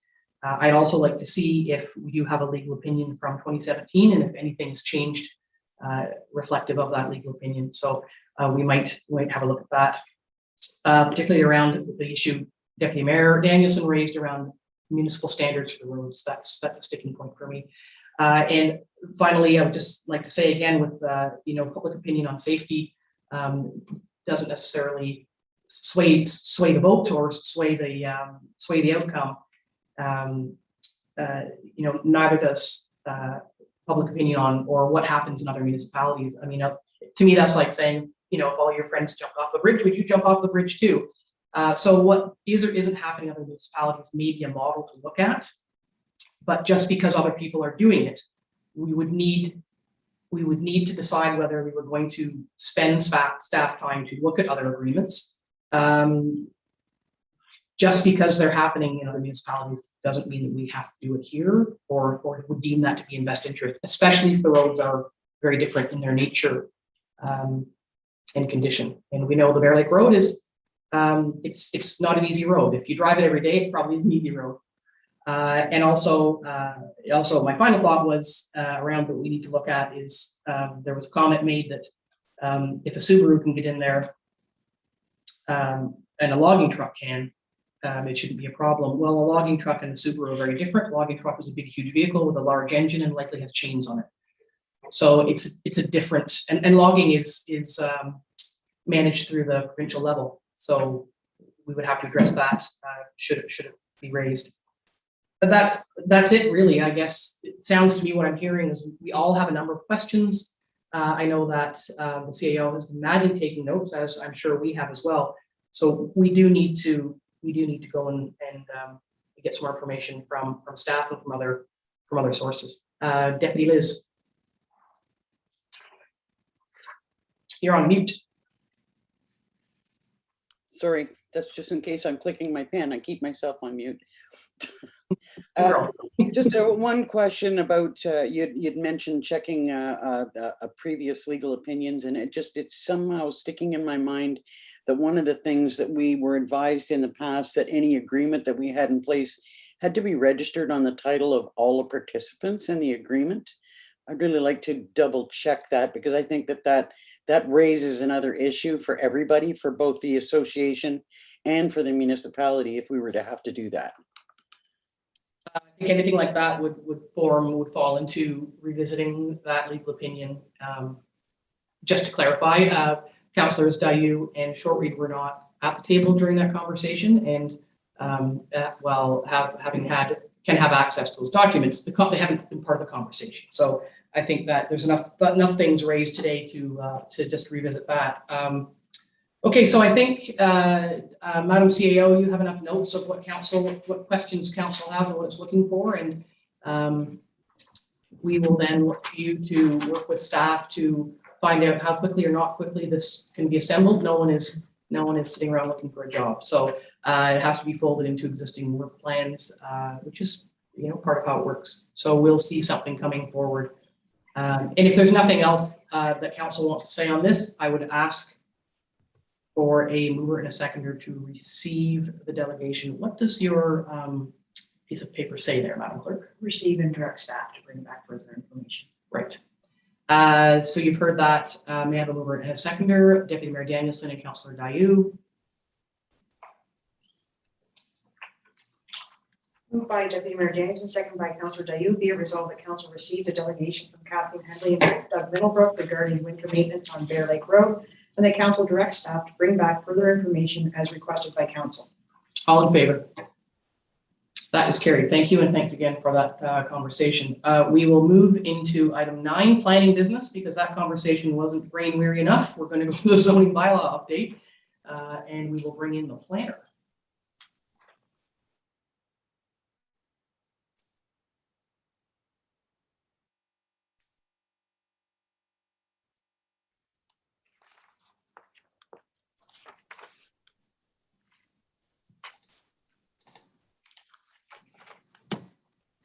Good morning, Mr. O'Callahan. Good morning. We have been talking about zoning bylaw at a number of meetings and, oh yes, I apologize, Mr. Hunter is coming in as well, so we'll just take a minute and bring him in.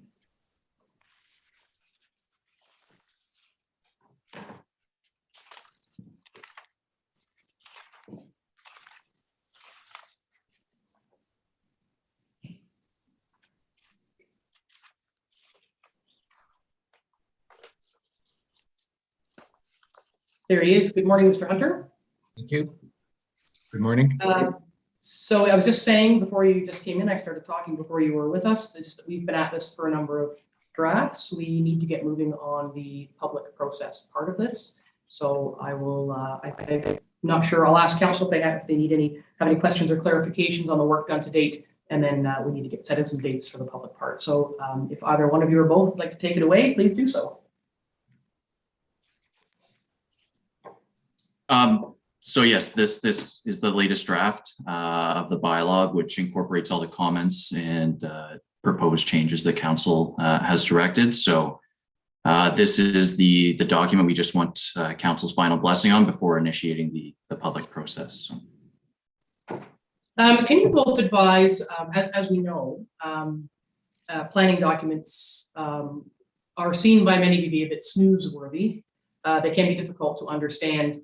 Will there be a bit of a plain language document provided to the public to say, we are proposing introducing backyard chickens, or we are proposing, will there be something like that, or are people going to be expected to wade through this document and figure it out? Mr. Hunter? Yeah, Your Worship, I think the usual approach would be that even as we post the bylaw, there would be a summary of highlighting all of the changes and directing people to how to navigate the material. Obviously, the usual starting point is if you're concerned about what's happening on your property, focus in on a zoning map that has your property on it, and then from there work backwards to the bylaw. We'll be highlighting the change of approaches, introduction of the beekeeping of the backyard chickens, changes on cannabis, basically running through a short list of where the major changes are. I'm sorry, can you hear me? Yeah, you just cut out there for a minute. And in that chart, because some of the changes that we make through land use planning are directed by the province, and some of them are ours to decide ourselves. Can that be delineated as well as what's a non-negotiable provincial direction versus, what this council can decide? I think so. And the other thing that can probably be done as well is to cross-reference some of those changes to the official plan revisions that were made a couple of years ago as well. So that sets the context for some of those changes. So I think between Sean and I think we can work that out. Of course, we don't want a document that is longer than the bylaw itself. So we'll try to keep it as short and point formed as possible. And also, obviously, once it gets posted, to encourage as much comment on it as possible. Again, primarily through Sean and from him to me on anything that might need to be answered or addressed. And obviously, we keep the log for all of that as well. As far as the changes that are in the bylaw since the last draft that we had worked on, we do have the provisions on beekeeping, which I believe reflects the discussion that we had with council the last time. We also have changes to sections 5.1.2 through 5.1.6 that deal with the approach and standards on the environmental protection zones and on the areas around those. Those, to a certain extent, will likely have more impact on residents than many of the other changes that are in the bylaw. They implement the official plan policies. If you have an environmental protection wetland overlay on your property, there are going to be some obligations on a landowner before they can develop or redevelop on the property. So those again reflect the official plan provisions. And what we tried to do was set up, between Sean and I, set up a reasonable approach to to allow some redevelopment on those properties, but also requires studies to be done if necessary, and to avoid the need for subsequent zoning bylaw amendments where they can be avoided. So I think from a contact for the public perspective, that may be one of the main areas of issues that we're going to hear back from. Rick, if I can ask, particularly around that topic, I think we need to just clarify for anybody who may be listening that the environmental protection assessment areas have nothing to do with the proposed shoreline bylaw at the county table. That's correct. And how, I think we talked about this in one of our meetings. So there are some people, to your point, that may get a bit of surprise when they realize that the property they have might have some limitations on it. And so how can we be assured that the average person can find out without saying you have to come to the township office and make an appointment? Will these be on the county GIS, on the community GIS, so somebody can find their property and click on that layer and find the overlay for their own property? Yeah, I think we may have to work. Okay, Sean could probably answer that better than I can. I was going to refer it to him. Sean, take us away. So currently, no, it won't be available on the county GIS because it's only in draft form at this point. So we can look at what options are available as far as making the information a little easier to understand on a property specific basis. But I think we'll be limited to paper maps at this time, or PDF copies of them. And so I would think if we're going to have paper copies of environmental protection areas, we can expect variable compliance because people aren't going to know. I think it's really important, so I'm sure council will agree, that when we make changes that affect people, we need to make the resolution or the understanding of it as clear as possible. So I wonder if that's something council would support, having a look to see if that GIS layer can be added or anyway accessed. So you can say to people, well, it's one-stop shopping. You can go to the county community GIS, you can find your property, click on the layer and you'll find it. Otherwise, we're just going to end up with something, another thing that's unenforceable. And I think the environment deserves better than that.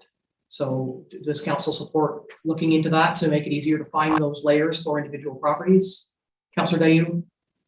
Question for clarification, Madam Mayor. Are you referring to this being available for the public consultation period, or are you referring to after the bylaw is closed and people just need to know at that point? I was speaking about afterward, that if people do need to become familiar with their property, they do need to know what's around, but you can't say you need to become familiar with it, but we're not going to let you know how to do it. Like, we just can't make it a make work project for citizens. If we expect them to participate and be engaged in the process, we have to provide the information and the resources through which they can do that. So to me, it's after the fact, because if there's an open house, it'll be virtual. I would hope that people wouldn't weigh in on a zoning bylaw because it affects their personal property. I would hope that they would weigh in because they believe in the overarching principle of protection, and not just for their own properties. So I'm not sure how to reconcile that, to be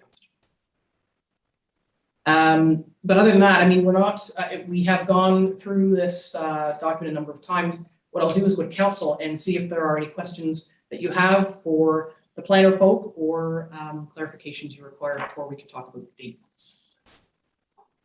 Councillor Barry. Yeah, I just have two questions. One is about the accessory dwelling on a residential lot. I don't really have anything particularly with the 4.12. I just wondered, is there anywhere that it will talk about lot considerations, as in you can have it talks about the 75% of gross floor area in comparison to the primary dwelling, but is there restrictions that need to be within that sort of number that talks about lot considerations? So how big the lot has to be, or is it just based on the dwelling, the size of the dwelling?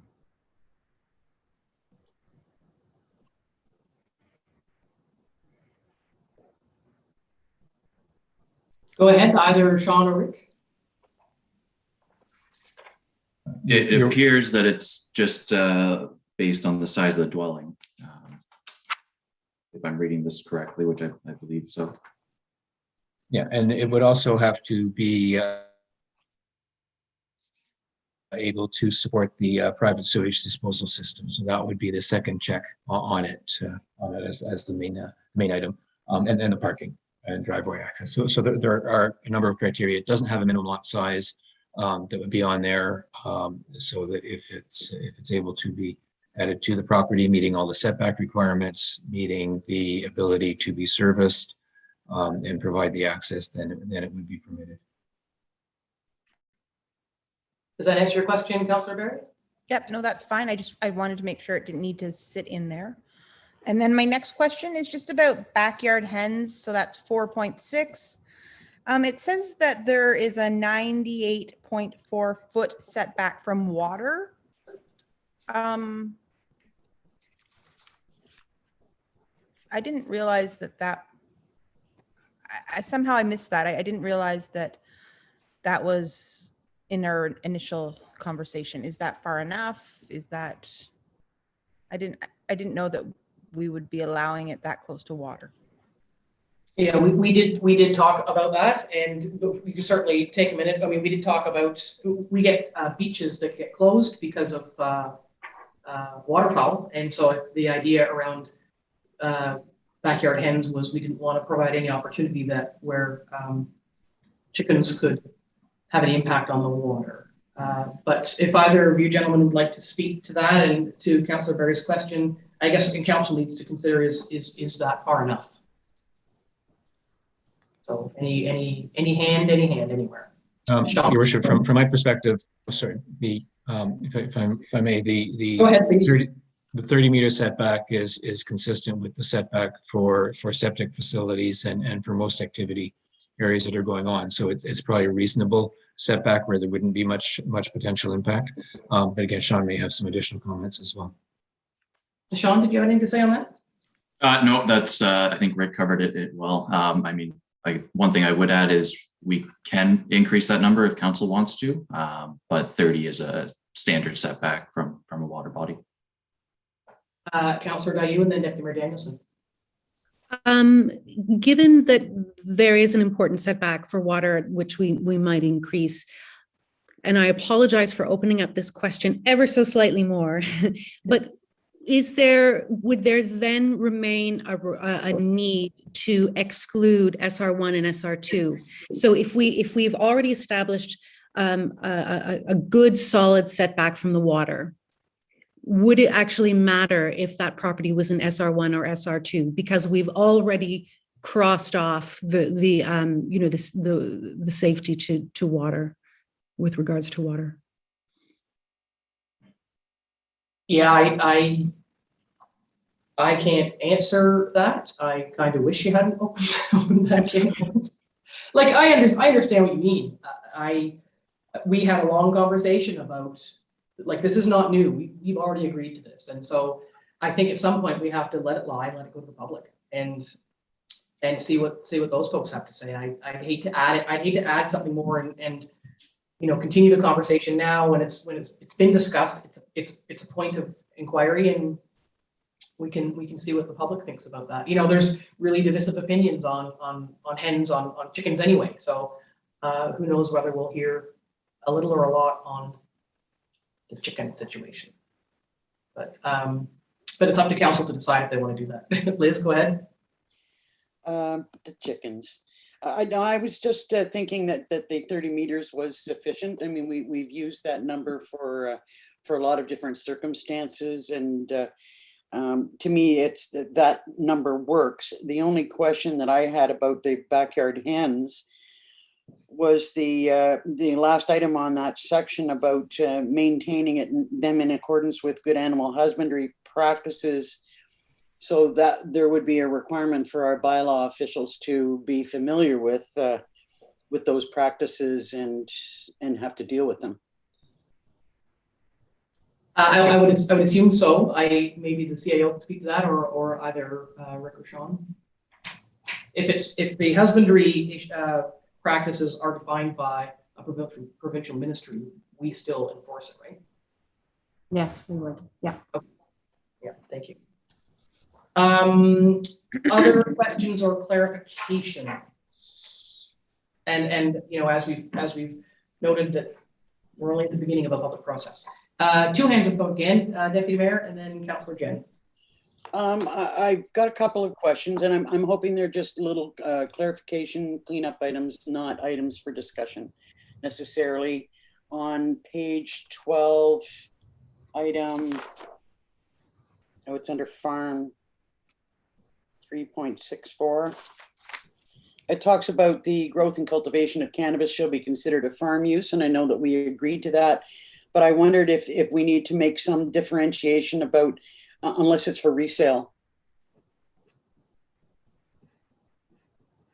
Or do we need to do that? Can you have an outdoor grow operation for resale purposes?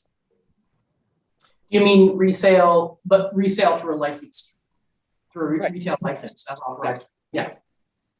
Sean, do you know that? Well, it's defining a farm, so I believe a commercial operation would fall under that definition. Then, where they would be selling it, would be through the provincially regulated system. But okay. Then on page 25, just a little, in addition to Councillor Barry's comments about dwellings, when I read the general provisions for accessory dwelling unit and accessory dwelling, to me, it just wasn't quite clear enough. And if it wasn't initially clear enough for me, I mean, I get it when I read through the whole thing, but it just occurred to me that the public might have some issues with differentiating between those two and whether we shouldn't be really defining them. I just think there's still a little lack of clarity. In what section in particular is? It is section 4.1, sorry. Oh, in the first one, okay. And what specific part in that is troubling you? Well, those two, accessory dwelling unit and accessory dwelling are not defined. Well, they are. I mean, 4.1.1A says dwelling unit is located within a permitted single detached dwelling, and then the accessory dwelling is the second house, essentially. Okay, I guess I just was looking for just a little bit more clarity, and you may have heard me before get hung up on definitions and wanting them included, but we can't, you know, if they're, I think that Rick or Sean may have said at some point in the past that those definitions are included in other documents, so. Rick, did you want to comment on that? You're on mute. You're on mute, Rick. Sorry, I muted myself so there wouldn't be any background noise and I forget to put it back on. My apologies. Both dwelling unit accessory and the accessory dwelling are defined terms in section 2 of the bylaw, and it specifies the difference that the dwelling unit is within a building, within a residential building. And I'm sorry, The accessory dwelling is a separate building, a separate. That's 2 point, or 3, sorry, section 3. 3.47 is the dwelling accessory, and dwelling unit accessory is 3.55. My apologies. I was looking under A for accessory instead of D for dwelling. Okay, so the only other point, the only other point that I wanted to ask about under 4.1.2 accessory dwelling, the 75% of the gross floor area up to a maximum of 1,500 square feet. Boy, 1,500 square feet sounds like a full-size house. And I guess it just sounded like a big addition. Mind you, I guess if 75% of the initial dwelling is that there must be sufficient land. It just seemed like a big number for an accessory unit. I believe the accessory dwelling, the whole issue is the more houses, or what's it called, the More Choices Act. And the idea is to provide housing. And so I've asked Rick or Sean to speak to those concerns about the square footage permitted in relation to the purpose of it being included. Sean? We landed on 75% because that would really ensure that it won't be the same size as the house on the property. It will have to be the lesser to maintain that accessory portion to it. So 1,500 square feet seemed like a reasonable number to cap it at. That would be the maximum. It doesn't have to be that big. It could be smaller, but we can certainly change that if council wishes. I mean, it does seem a bit big. I think we have to look at it in the context of what the purpose is. I mean, if it wasn't a provincial act, I've always had a problem with 2 houses on a property. I've long since lost that battle, but I'll go to Councillor Berry. You're on mute. I guess that just brings back my first question with lot considerations. So with those amounts that will be allowed, is there a minimum lot coverage or a maximum lot coverage that would need to be put in there? Right, so you don't have like monopoly houses on Little Honey property. Rick, were you going to speak to that? Yes, it would be subject to the lot coverage provisions for the zone that it's in to start with, so that if there's a 10% lot coverage and your existing house is already at 9%, then you really don't have room for that second dwelling, whether it's permitted or not, because it can't meet the technical requirements. So it will govern that in that it has to fit with what could go on the property in total as it is. Lisa, you have a follow-up on that? Yeah, sorry, can you just specify what that would be? I'm just trying to, I know that this is a new thing that will probably be asked about. So how much lot coverage can you have? So this is an accessory use, so you're limited to 5% of your lot area for your combined total of accessory buildings. And Sean, if you can then, because this might be Lisa's next question, because it might be mine, is what is considered accessory buildings in that 5% accessory building lot coverage list? What else is in there? Your gazebo, your garage. What else is in there? Essentially anything with a roof. If it's an uncovered deck, then it would, or an uncovered dock, that does not go towards your lot coverage. But any structure with a roof over it generally would go towards that 5% maximum. Does that answer your question, Lisa? Oh, you have your hand back up. Would that be enough coverage if you were allowed to build 75% gross floor area? I'm just thinking if you already had a garage or existing, I guess the 5%, I'm just having a hard time wrapping my head around. Well, the bottom line is if somebody has a house and a garage and a woodshed and there isn't enough, they don't have enough land to have an accessory dwelling, then they don't have enough land for an accessory dwelling. Right. Not everybody gets one. So because there are some substantial lots, but there are lots of smaller lots. And this ensures that there's a sort of an equitable hand in how much infrastructure there is on a lot. Okay, thank you. So the percentage way is the way to capture that. Sean? So just as an example, I did some quick math for a 1 acre lot. The maximum lot coverage would be just over 2,000 square feet. Yeah, and we reduced the lot coverage a number of years ago, I believe. Angie might remember that. I don't know if Sean was with us then, but didn't we reduce the lot coverage? Angie? Yeah. Yes, we did. Yeah. Anything else from you on this particular, on the accessory dwelling percentages, lot coverage? Councillor Berry. You're okay with that? Other hands, I saw hands. Councillor Dayu. Thank you. If I might refer, please, to the very back of the document, table 1B, permitted non-residential uses. It's the chart at the back. Implicit in this chart to us sitting around this virtual table is that we're not talking about home occupation or home industry, but I'm a bit concerned that someone who wants to participate in the public forum is going to see that there's a chart at the back and think, oh, great, I'm just going to do a quick review here of what they've decided, and then I'll go and look at the various details.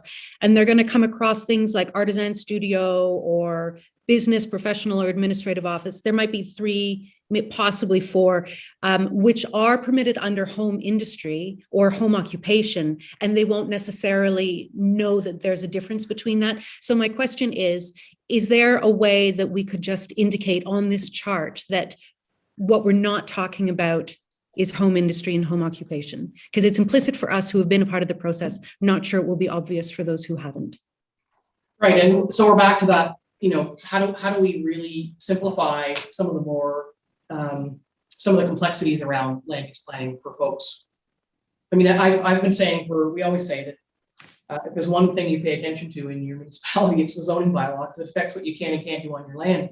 But then we hand people a really complicated and confusing document. It's not complicated and confusing for Sean and Rick because they live in that world every day. But I think you make a very good point. So, gentlemen, what would you say about that? Being able to quantify that, Sean? It is a very complex document, and we can certainly look at ways of making it a little easier to digest and for the public to review. Ultimately, with the public process we have and having the open house, that's sort of the opportunity for people to get those questions out there and seek clarification they need. But yes, we'll certainly try and make this as user-friendly as possible through the public process. Okay, is that satisfactory, Councillor Dayu? Yes, the principle certainly is satisfactory.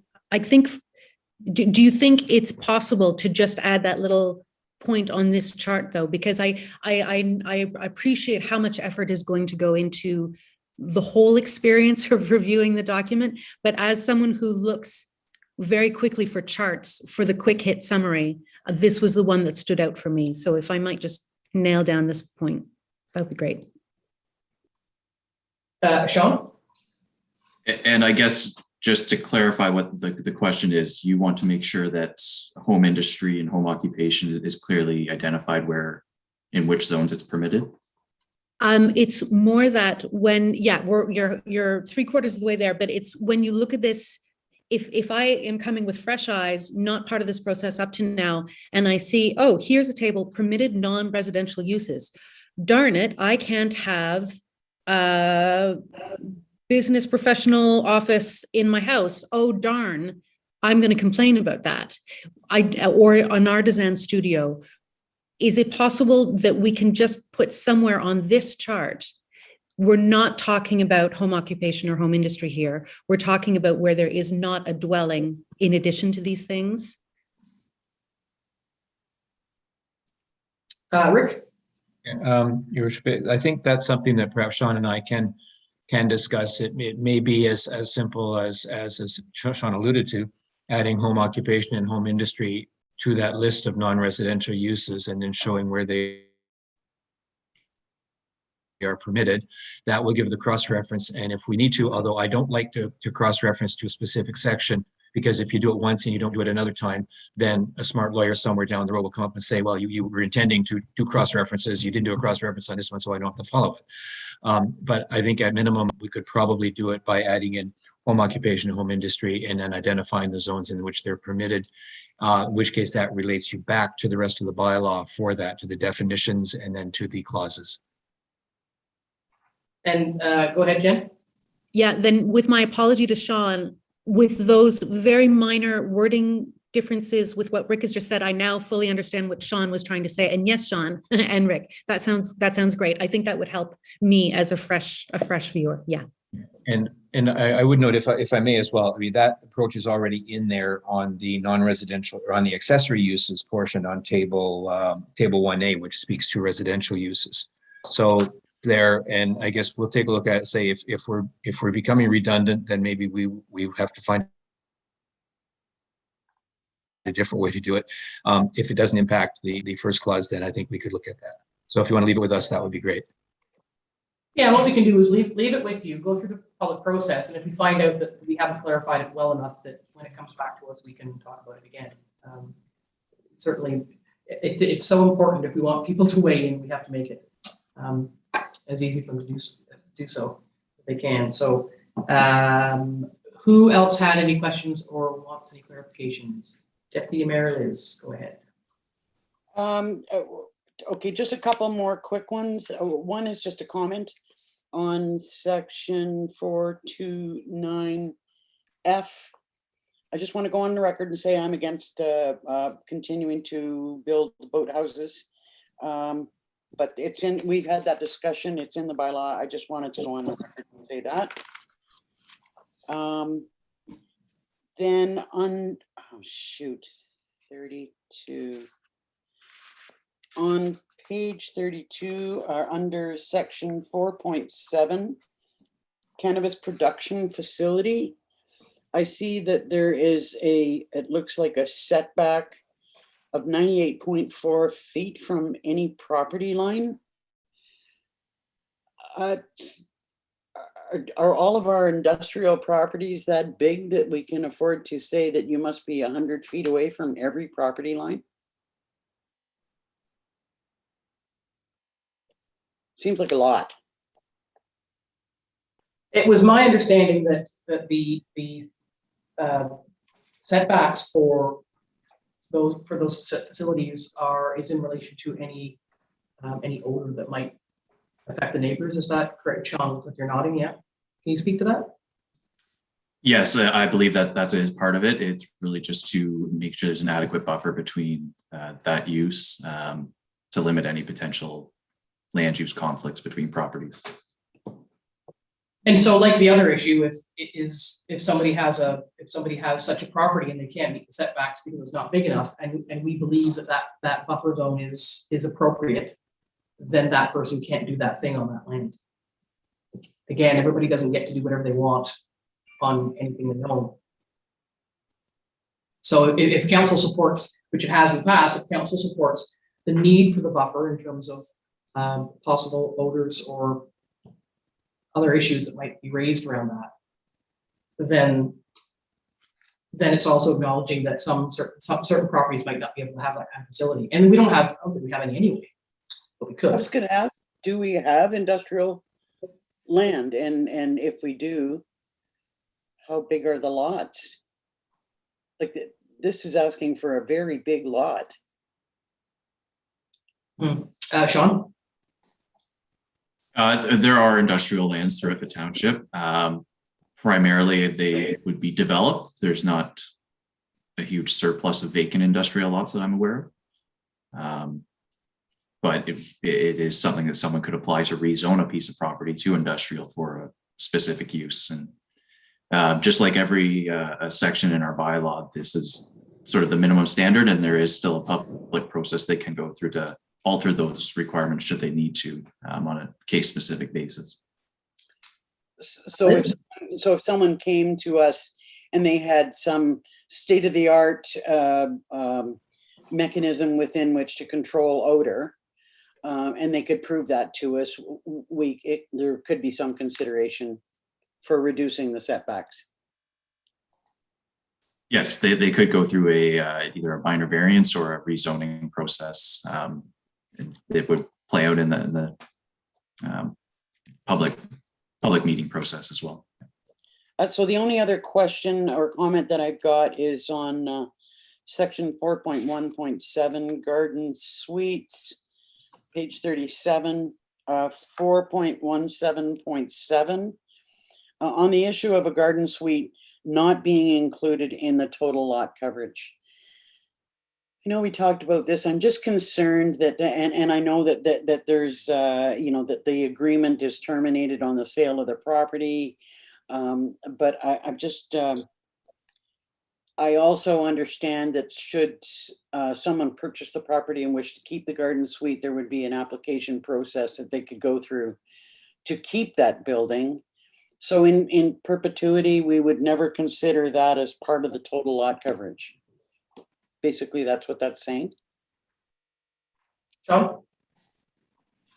Yes, so as long as it meets the definition of a garden suite and it is a temporary structure for that entire period of time, it would be exempt from lot coverage. If its use were to change to a more permanent building, then it would need to comply with the appropriate sections of the bylaw and comply with lot coverage requirements at that time.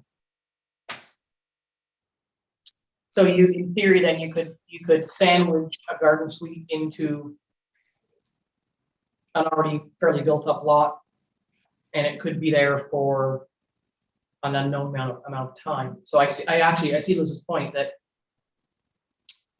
I know it's only temporary, but do any other members of council have a concern with that a garden suite should be included in the calculation of lot coverage? Or is it maybe is it a provincial dictate? I don't know. I'll go to Sean first as the planner. So it is an accessory use that's there on a temporary basis with that temporary bylaw. So I guess in order to terminate that use, council could not approve any extensions to the temporary use bylaw on the property. So ultimately it would be up to council whether that use continues or not. So if somebody, and it's been a while since we talked about the details of this, and I feel like garden suites have become the bane of our existence in this process because we keep coming back to it. And I think with the addition of accessory dwellings, garden suites are a bit of a non-starter because they're more complicated to have an accessory dwelling, given the land use or the space parameters. But yeah, I have to wonder about how to put an end to them, because if somebody buys a property that has a garden suite, how do we know they need it for the purposes for which garden suites were invented? Like, we can't get up in people's personal business that granny's living with them, or there's a disability that I don't know. Like, there's garden suites have been provided for specific reasons, but if we don't make sure that we can truly and genuinely control them without getting into people's personal business, how do we do that, Sean? So in order for someone to have a garden suite, they do have to have a temporary use bylaw approved on that property, which would be a public process. So they would bring their information forward to a council meeting on why the garden suite's required. All right, and so, but isn't that an opportunity for, like, I wouldn't think it's any of the public's business to know that my handicapped mother-in-law is coming to live on the property and needs a garden suite because my house has steep stairs.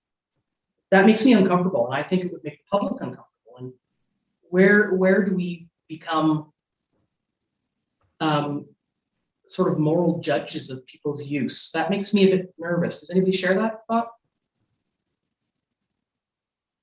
Because if we don't have, and we shouldn't have, the right to get involved in people's private, perhaps medical business or financial business of somebody who is unable to live on their own or anything, then how could we ever, if somebody challenged that under human rights or anything like that, how then would we ever control who gets a garden suite and who doesn't? That would be, are we setting ourselves up for never being able to say no because we don't have the right to ask questions that are required to be answered to put the garden suite in place?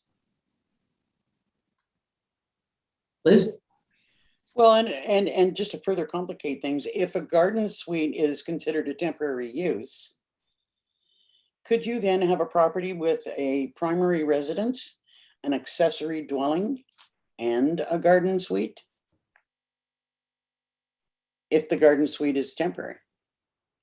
Yes, because it doesn't count for the lot coverage. That's what I was saying. Is Oh that, yeah, well, therein lies my concern.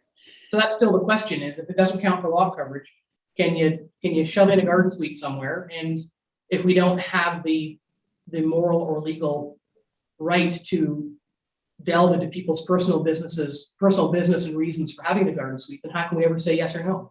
Rick? To answer the deputy mayor's question directly, 4.17.8 specifically says if you have an accessory dwelling unit or an accessory dwelling that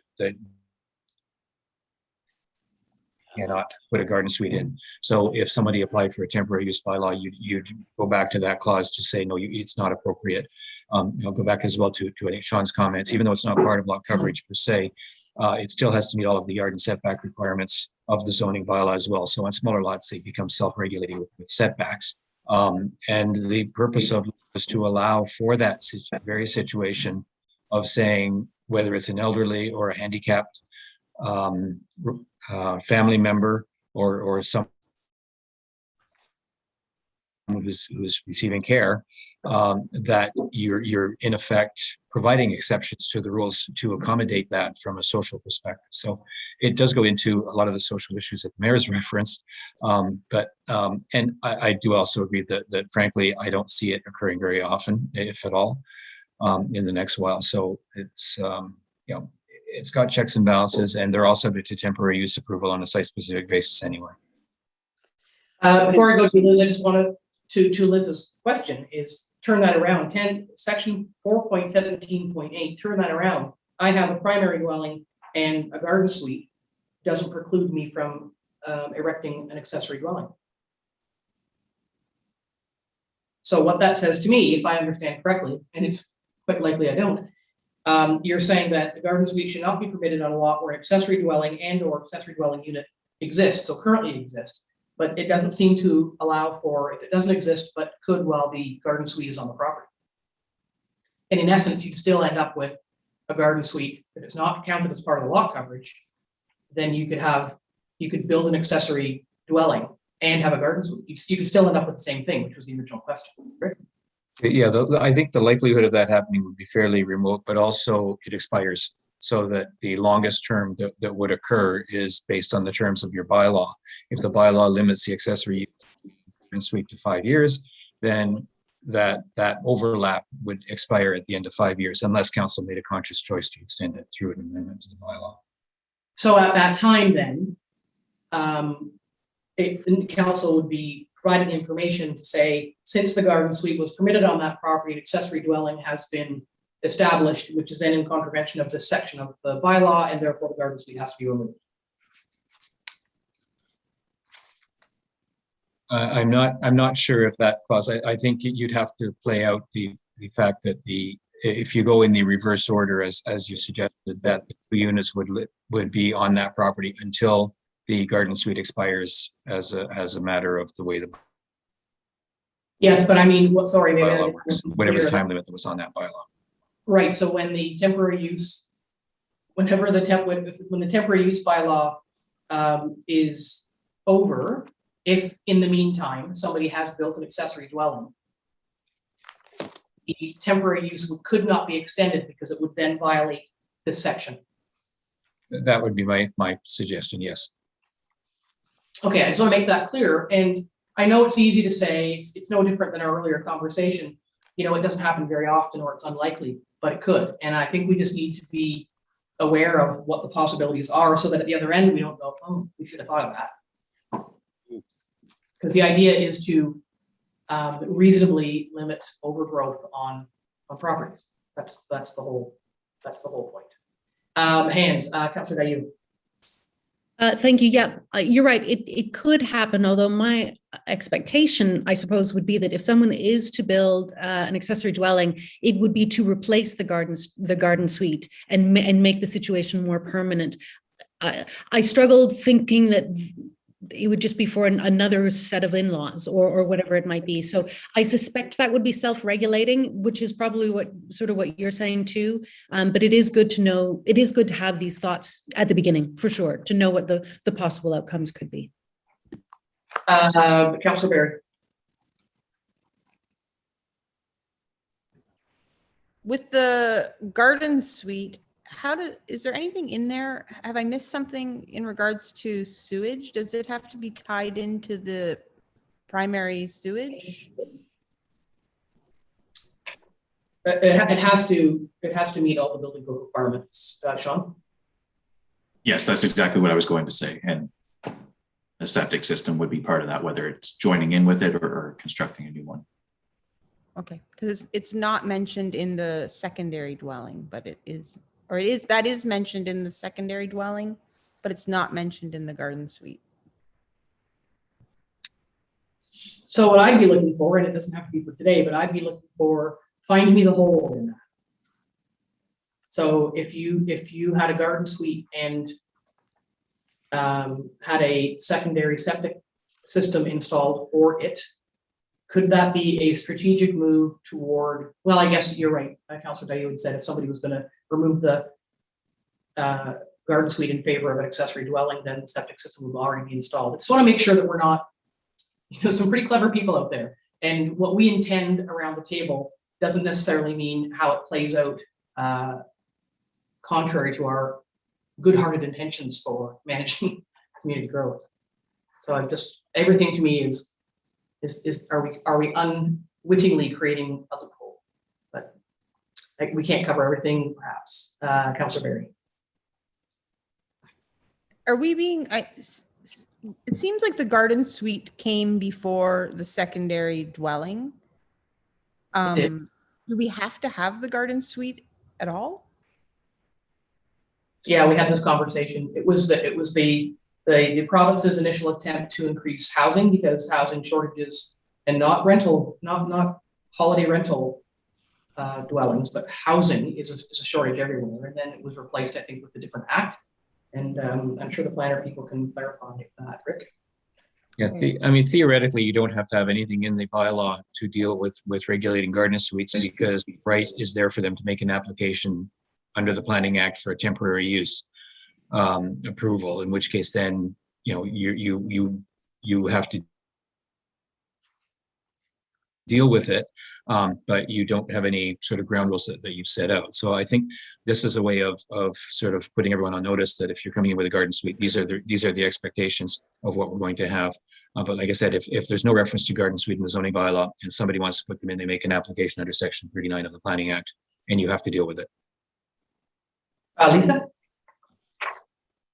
I'm not trying to bring everything up 100 times, but again, this could never be like an Airstream for your grandmother or your mother for 5 years. It can't be mobile. But it can't. But it can't be permanent. That's right. Rick or Sean? Sean?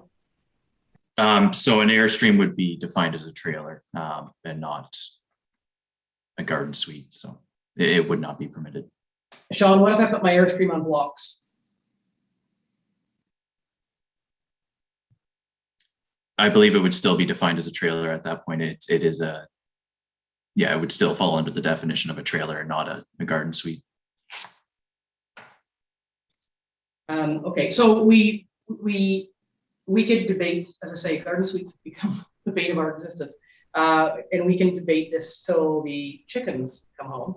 But the whole purpose is to move along some dates. Do we think we're ready to talk about dates? Because, I mean, including what the public has to say and regardless of what the public has to say, we still get to go over this all again. So just looking for further thoughts. Jen, did you want to weigh in on something? I did, and I have decided against doing that. So yes, I would prefer to talk about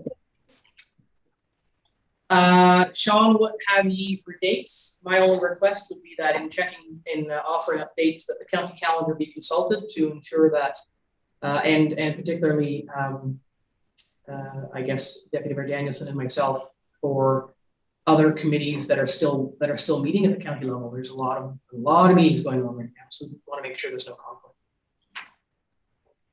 Right, so we don't need to set any specific dates at this point. What I would suggest, or perhaps seek direction from council on, is under the Planning Act, we're required to have at least one public open house.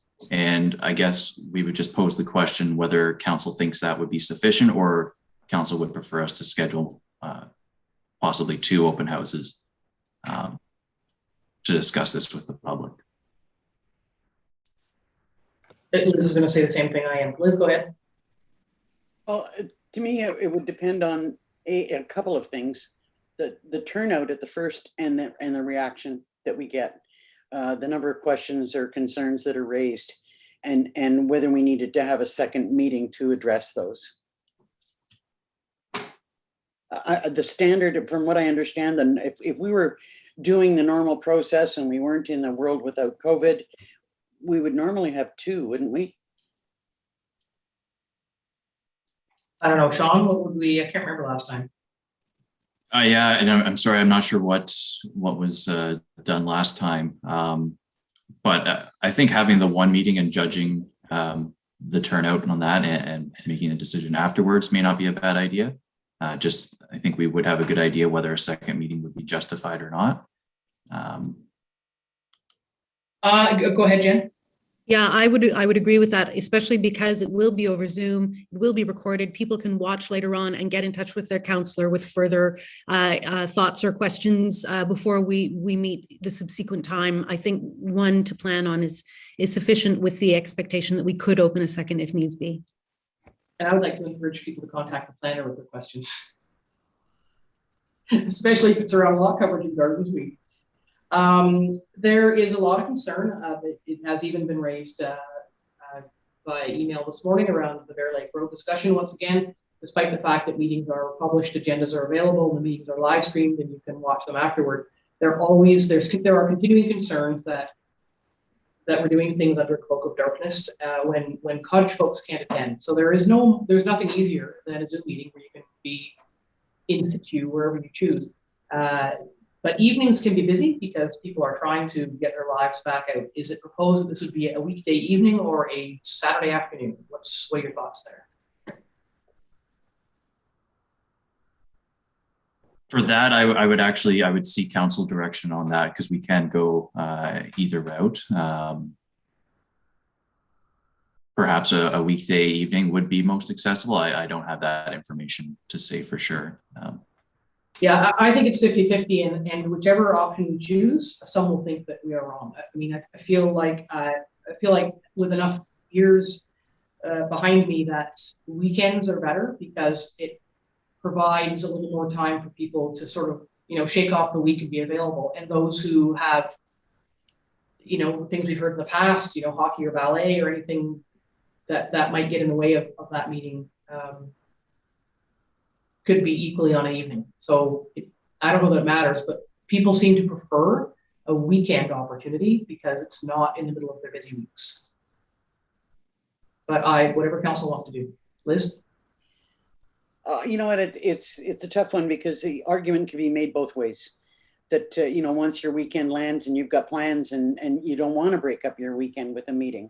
If it was me, I'd prefer to do it on a weeknight. I think that we're going to get equal arguments for which one's better. I'd vote for a weeknight, but there's lots of people that would say otherwise. Yeah, Jen, or Rick, you had your hand up. From a planning perspective, with your years in, what are your thoughts on that?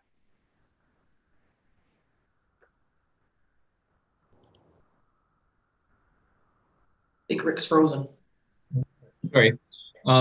Yeah, I think one of the advantages that we have now with hosting and going towards a Zoomed open house is the notice or the indication on the website. And I think that's something that Sean and I and your GIS group are going to have to sort out. But that can allow for a lot of comment to come in, and the need for the sort of formal open house where people come in to find out what's going on. They now have that opportunity, over the entire time that the matter is posted. So it may not be as critical as before as to when you schedule these meetings. I agree with you that both have advantages, both have disadvantages. I know as a planner, I've been criticized for having a meeting scheduled on a Saturday morning when we're coming up to the cottage and we want to be able to enjoy the cottage. Similarly, a weeknight, everybody has something going on every night of the week. So theoretically, there's a group you're not going to meet regardless. But I think the way it's structured now is the ability of the public to communicate with the municipality is much better than it was probably pre-COVID and pre-social media and our ability to get out there. So, my starting point, I guess, could be that you consider an evening meeting and figure if you're going to have a second one, do that one on a Saturday type of thing. On it, it leaves it open. I'm just going to jump in and say, then make it an evening. Does anybody have anything contrary to that? Madam CAO, is bang the table up and ready for us to use yet? Are we functioning there yet? Not quite yet. Okay. Councillor Dayu, you had your hand up? To vote for evening. There you go, evening. Everybody okay with that? Liz? I'm sorry, what was the question? I couldn't hear the question that you made to the CAU. Oh, I asked if Bang the Table, our new engagement platform, was up and running yet, and it's just not quite yet, because, you know, the whole idea of that is to consolidate it into a single portal, but we're not quite there yet. So evening, it looks like evening.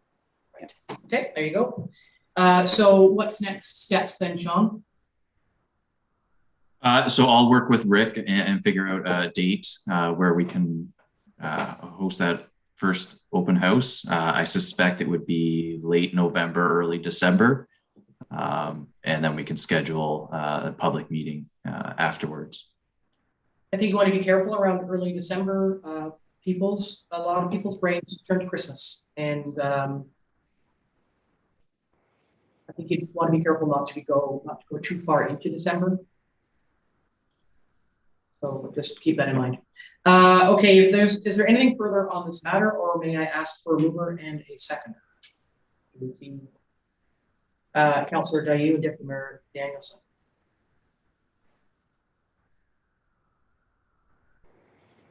Councillor Dayu, second by Deputy Mayor Danielson. Be it resolved that council receives report PL 11721 prepared by Sean O'Callaghan and dated October 21st, 2021 regarding proposed zoning bylaw updated information. The council directs staff to proceed with the scheduling of a Zoom live stream public open house during a weeknight meeting. All in favor? Carried, thank you. Thank you, Rick. I would like to ask council what we'd like to do. It is 10 to noon. We have a number of planning items. The last one of which, on which Councillor Dayu has declared a conflict, could require some conversation. Do you want to break for lunch now, or do you want to try and address first the Shore Road closing files first? What would you like to do? You see as far as we get to noon? Let's keep moving. Okay. All right. Then item 9B is an application for a Shore Road closing allowance. Yes, this is a joint application between 5 property owners on Couchog Lake. All the properties are currently developed, but they are looking to close the Shore Road allowance. And from what I can see, I would recommend that they proceed through the regular process to close that Shore Road allowance. Questions? May I have a mover and seconder? Deputy Mayor Danielson, Councillor Barry. Moved by Deputy Mayor Danielson, second by Councillor Barry. Be resolved, council receives report PL 11821 regarding proposed Shore Road allowance closing front property located at part of Lot 3, Concession 2, Geographic Township of Stanhope, Couchog Lake, submitted by Sean O'Callaghan, dated October 21st, 2021. That council approves in principle application OSRA 0388-E21 made to stop up, close, and evade the said Shore Road allowance, and that the applicants are requested to proceed in accordance with the Shoreline Road allowance closing procedure. All in favor? It's carried, thank you. A bylaw coming back to us for Shore Road allowance closing in the name of Rose on Quagga Lake. Yes, this is the bylaw to close the Shore Road allowance in front of this property. It was circulated for comments and no objections were received or requests for easements over the Shore Road allowance. So staff would recommend approval of the bylaw as presented. Any questions? May I have a mover and seconder? Councillor Dayu, Councillor Barry. By Councillor Dayu, second by Councillor Barry. Be it resolved that council receives report PL 11921 regarding the proposed Shore Road allowance closing fronting property located at part of Lot 16, Concession 10, Geographic Township of Sherburne, Quagga Lake, submitted by Sean O'Callaghan, dated October 21st, 2021. And the council deems the said Shore Road allowance to be surplus and concurs with the recommendation made in the said report and directs the bylaw to stop, upload, and evade the said Shore Road allowance be brought forward. All in favor? It's carried, thank you. Another bylaw in the name of Dalton and Hassan on Bosch County. Yes, this again is another bylaw to close the shore road allowance in front of this property. It was circulated for comments and no objections were received or easements requested, and staff would recommend approval of the proposed bylaw.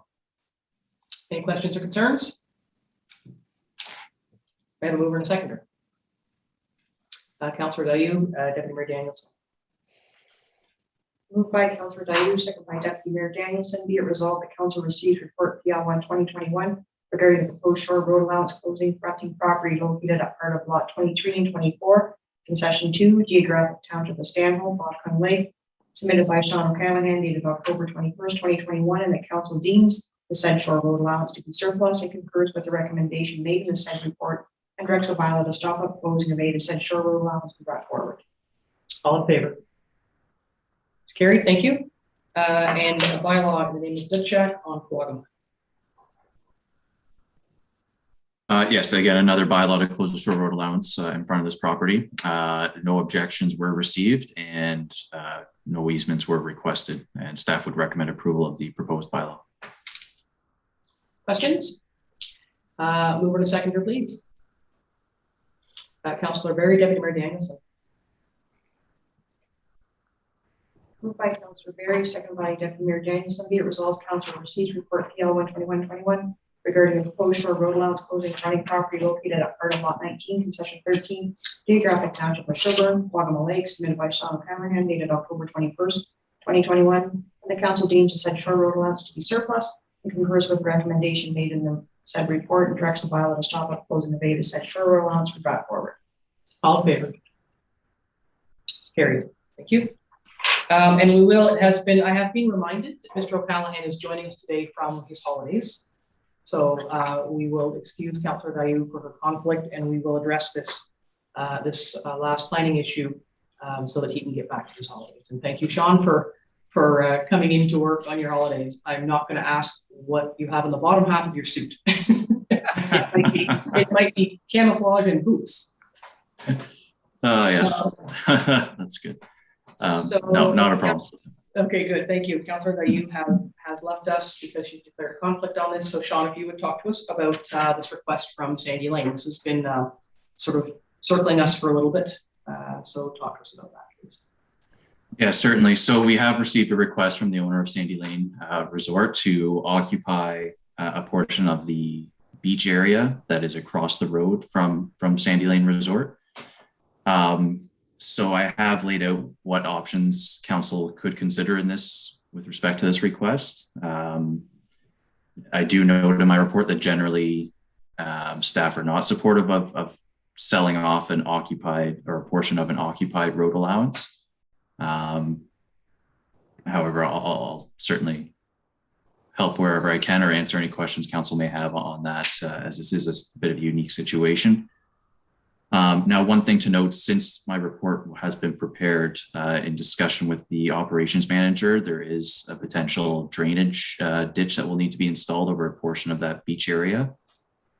So should council wish to either sell a portion of it or enter into a license of occupation, part of that process would involve having a survey completed and marking out clearly on that plan where that drainage ditch would be located to the satisfaction of the township.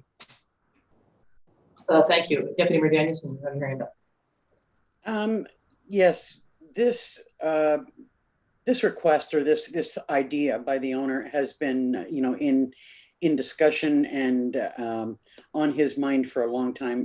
I believe it to be rather unique and different from the other discussions we've been having about occupation of municipally owned shore road allowances. I would like to see us enter into a license of occupation with him. However, I did have a question about, correct me if I'm wrong, Sean, so there's a shore road allowance and a road allowance and they overlap. Sean, go ahead. In this particular case, on the surveys that we have of the area, it would appear that a majority of the shore road allowance, if not the entire thing, is underwater, and that this makes up part of the road allowance which Halls Lake Road travels across. So my question would be, would we be able to establish some kind of right of way for the road, or clearly survey out an area that does not include the actual traveled portion of the road and allow him to have a license of occupation for the remainder of the beach area? Yes, so as part of that process, we would require a survey that clearly identifies what lands would be subject to that license of occupation, and we would certainly ensure there's an adequate buffer with the traveled portion of the road to make sure it doesn't impact ongoing maintenance and use of that. Yeah, I agree. I agree with the license of occupation. As we have mentioned over lots of differing files over the years, particularly recently, there's more and more desire for people to access the water, and there's some conflict there. The resort has always used that beach, and now other people are using the beach, and there's just some conflict there, and the resort already owns a funny little piece of the water side of the road. So I support Liz's suggestion of the license of occupation. Allows us to retain control for road works, and will clearly delineate sort of who has use of what. But it would not include merging the two properties because it would be simply a license. Is that correct, Sean? That is correct. So the license of occupation would be registered on title of the resort property, and it would clearly identify what lands are subject to the agreement. And would that allow the resort owner exclusive use to that piece of land? Yes, that would be the intent. Councillor Barry, what are your thoughts on this on this idea? You're on mute. Sorry, I'm in support of this. I can see there being conflicts of use, and it makes sense as long as the road can still be maintained and we can go ahead without waiting for the entire occupation discussion to happen. I think it's a good idea. Sean, answer me this. I know with the previous owner, and we don't know why there's certain little funny pieces of property and who had what or what somebody had in the 40s, and we can only deal with sort of what's now. The previous owner had some challenges with trying to have beach weddings because they didn't have a license of occupation or own that piece of land, that beach area. Would that change then if there's a license of occupation? Would that allow the property owner to extend his resort offerings onto that piece of land? And if the answer to that is yes, what limitations are there, if any? So we would essentially maintain ownership of the land. They just have the exclusive use of it. So they could incorporate that into their resort activities and offerings. Ultimately, there is a license or an agreement that's entered into which we can include certain terms and conditions in to limit the uses on that piece of land, should council wish to. Madam CAO.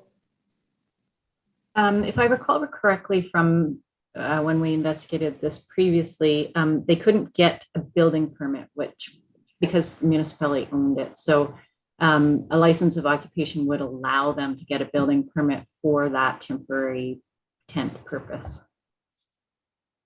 Yeah, just to be clear, that was not to build the building. It was to erect a tent and ensure that.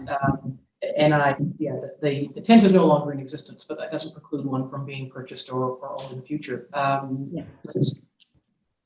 No, I just wanted to clarify when we talked about a building permit that it was for a temporary structure like a tent, not that they wouldn't be able to go and build something on the shore road allowance. No. Okay, so Sean, then we'll see this come back in what form? So now that we have this direction from council, we'll give that or pass that along to the property owner, and they'll be required to provide us with a survey or at least work with us in preparing that survey so that we ensure that we maintain ownership or control over the portions that we need to, and that the beach area is clearly marked out as far as which sections he can use as part of the resort. But yes, it will be coming back to council for approval with both the survey and the wording of the agreement. So, Okay. Are there any other questions from members of council? May I have a mover and a seconder? I only have two choices, Deputy Mayor Liz and Councillor Lisa. Moved by Deputy Mayor Danielson, second by Councillor Barry. Be it resolved that council receives report PL 2221 related to the requested purchase portion of Halls Lake Road allowance, Sandy Lane Resort, submitted by Sean O'Callaghan, dated October 21st, 2021, and the council directs staff to proceed with option 3 to permit Sandy Lane Resort to enter into a license of occupation for the subject portion of the road allowance. All in favor? That's carried. Looks like I put my hand up. All right, thank you for that. Thank you, Sean. Enjoy the rest of your holidays. And again, thank you for taking time from your scheduled holidays to participate in the meeting. We appreciate that commitment. Sorry, go ahead, Sean. I apologize. I was just going to say, I thank you, council, for being so accommodating and moving planning to the front of the agenda. It's a nice change. It might have to be something we consider on a permanent basis. Always get your spoke in for planning, eh, Sean? That's right. All right, thank you. Enjoy. And so it's thank you. just past noon, so we'll take a lunch break till 12:30. Sure. And I'm assuming, can Councillor Dayu still hear? She can still hear. So Jen will come back here from lunch at 12:30. Thanks, everybody.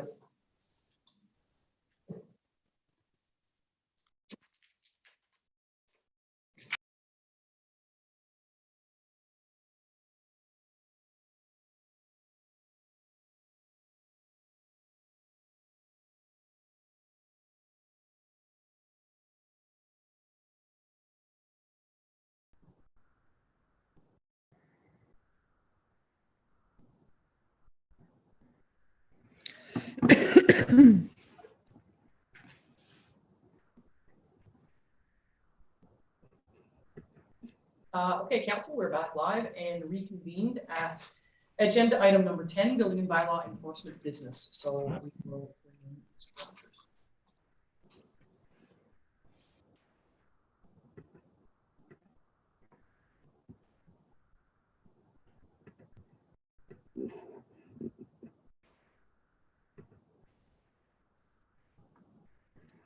Good afternoon, David. Good morning, Mayor and Council. How are you? Good. Just one item for you, the month-end report, which is quite noteworthy.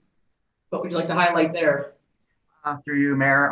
As you can see, again, we are extremely busy this year. We've been well exceeding anything we've had in previous years, whether it's permits, revenues, construction value, everything's way up. The only other one I wanted to make note of is that we were awarded Chapter of the Year. So I'd like to congratulate all of our members for that award, and it's great to be recognized province-wide. Yeah, it certainly is, and congratulations from us as well. I know Councillor Dayu had sent a note out upon receipt of the agenda, and it is great, and it's great to see the chapter working together and you know, making strides to just be a cohesive group and be collaborative. So good work on that. And I understand too that the permits, is it up 85%? Again, through you, Mayor, it's well, for this year, we're almost doubled from last year. So it's really phenomenal. We haven't had any year before where we actually had permits in the 300s where we are this year. So it's really busy. Yeah, I imagine, and it's not slowing down either with this weather. Are there any questions or thoughts from council on David's report and the busyness of the department? Seeing none, may I have a mover and a seconder to receive the monthly report? Deputy Mayor Danielson and Councillor Barry. By Deputy Mayor Danielson, second by Councillor Barry. Be it resolved, council received report BLDG 1921 regarding monthly activities for September 2021, submitted by David Rogers, dated October 21st, 2021. All in favor? That's carried. Thank you. Thank you, David, and keep up the good work. Thank you, Mayor. Thank you, Council. Item number 11 is Parks, Rec and Trails business. Chris Card is away this week as well. We have two items there. The first one is the extension to the ISIP grant for the HVAC system at the Dorset Rec Center. I don't know that it warrants any discussion. It's just the the formality of the extension. Any questions or comments? May I have a mover and a seconder? Councillor Dayu and Councillor Berry. By Councillor Berry. Be it resolved that council receive report PRT 2021 regarding the ICIP grant fund agreement amendment submitted by Chris Card and Jean Hughes dated October 21st, 2021, and that council directs the bylaw be brought forward to authorize the mayor and clerk to execute the said amending agreement. All in favor? That was carried. Thank you. And secondly is the monthly activity report for September. Again, Chris isn't here, but certainly indicates that the usual business is carrying on and things are busy. Does anybody have any questions? I don't know if Angie would be able to answer anything, but if anybody has any questions, we can give that a shot. Lisa Berry. You're still on mute. Just an update on the leaf looking, how we made through with that. Oh, fall colors. Well, the stats are there, but maybe Councillor Dayu can speak to leaf season up at Oxton Lake in relation to the park. Yes, with pleasure. It was, I think, a very successful endeavor this season. We had arguably two full peak weekends, which is great. They bookended the peak period, and traffic was heavy through the park. But as you'll recall from previous conversations, the Ontario Parks changed their system this year to limit the number of people who could come into the park on any given day, so that no one had to suffer the difficulties of being held up in lines and waiting for permits and those sorts of things that have plagued the experience for lots of visitors in previous years. From my perspective, living up here, it appears that worked very, very well. And the great upshot from that is that it does appear that it has had a positive influence on the number of people who have been stopping on the bridge at Oxtongue Lake, waiting to get into the park, waiting in lines. The traffic was moving a lot smoother this year. Now, mind you, we did have rain, so it's hard to know how much the rain had a determining impact and how much the new park system had a determining impact. But I'm very much looking forward to hearing from Mr. Card when he comes back about his experiences and any follow-up he's received from people ready. And I think we could have a fresh conversation for future years based on his feedback. So I'm looking forward to that. Great, thank you. Does that answer your question, Councillor Berry? Is there anything else on the monthly activity report? And if not, may I have a mover and a seconder to receive it? Councillor Dayu and Deputy Mayor Danielson. Moved by Councillor Dayu, second by Deputy Mayor Danielson. Be it resolved that council receives report PRT 2121 regarding monthly activity report for September, submitted by Chris Carr, dated October 21st, 2021. All in favor? That is carried. Thank you. Item number 12 is public works business. So we will bring in Mr. Bergstrom. And I think, is Melissa coming in as well? I don't know if she's meant to. Pardon me? Just for item C. Just for item C. Great. Good afternoon, Mayor and Council. Good afternoon, Lyle. First up for you is monthly activities. We have a report in front of us and have seen it. What would you like to highlight for us? What's the thrill of your month? Thank you, Your Worship. Just want to highlight that we've been very busy on many random tasks. I'm sure I didn't write down enough in this report to paint a good picture of how busy we've been, but all in all, everything's good. The dreaded word of winter's coming, so we've changed our gears to get ready for the snow. For the record, I love snow, but I know some others don't. Anyways, if there's any questions around my report, I would be happy to answer. Does anyone have any questions for Lyle? Nope. Seeing none, may I have a mover and seconder to receive the report? Deputy Mayor Danielson, Councillor Berry.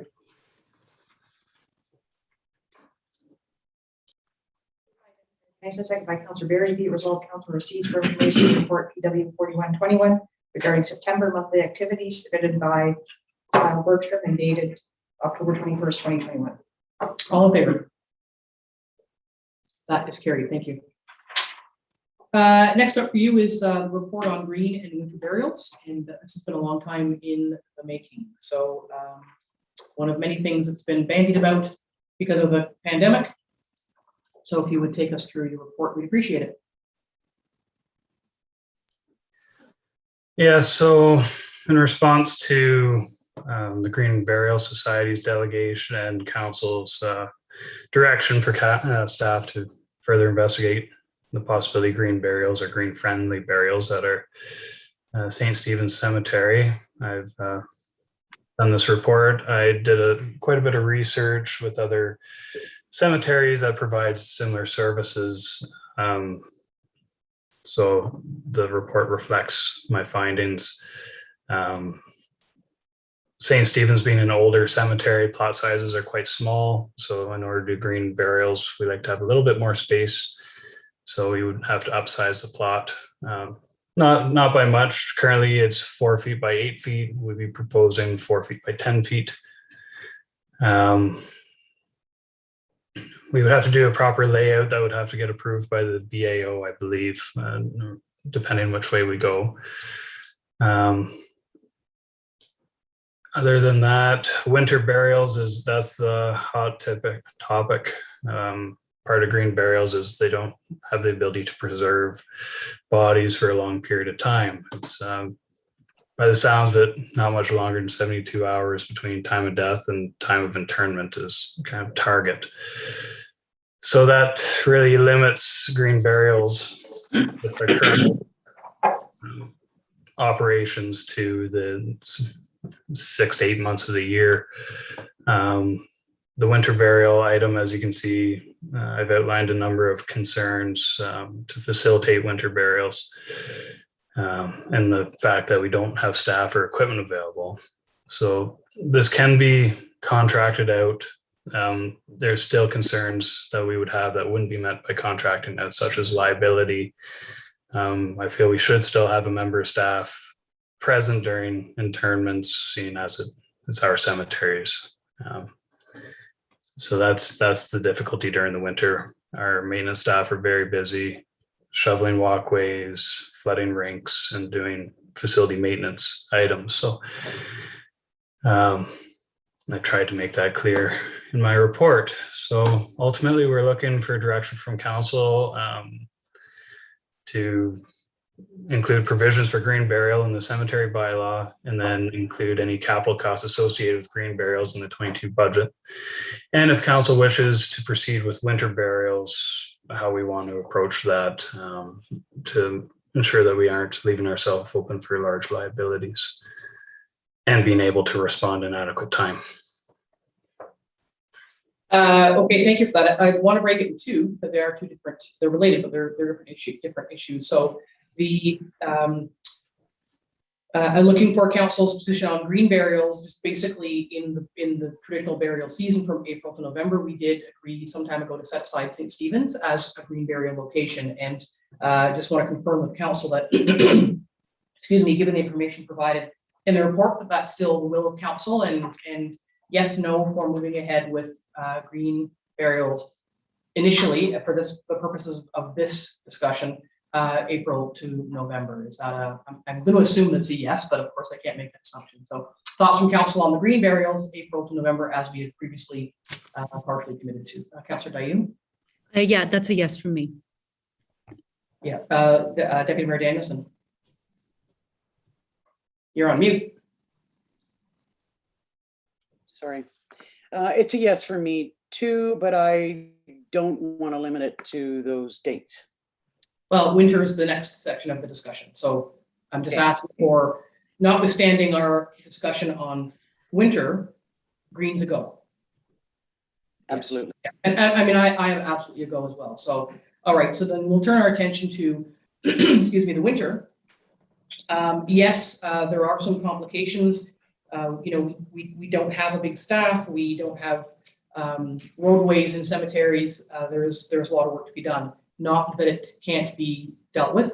The purpose of this report is to have made council aware specifically of the concerns of staff and the ability to actually do service to the service, if that makes any sense. and looking for council's interest in staff trying to, or not trying, but working out those details around staffing and costs, ability to meet the 72-hour turnaround, challenges in terms of conflicting uses.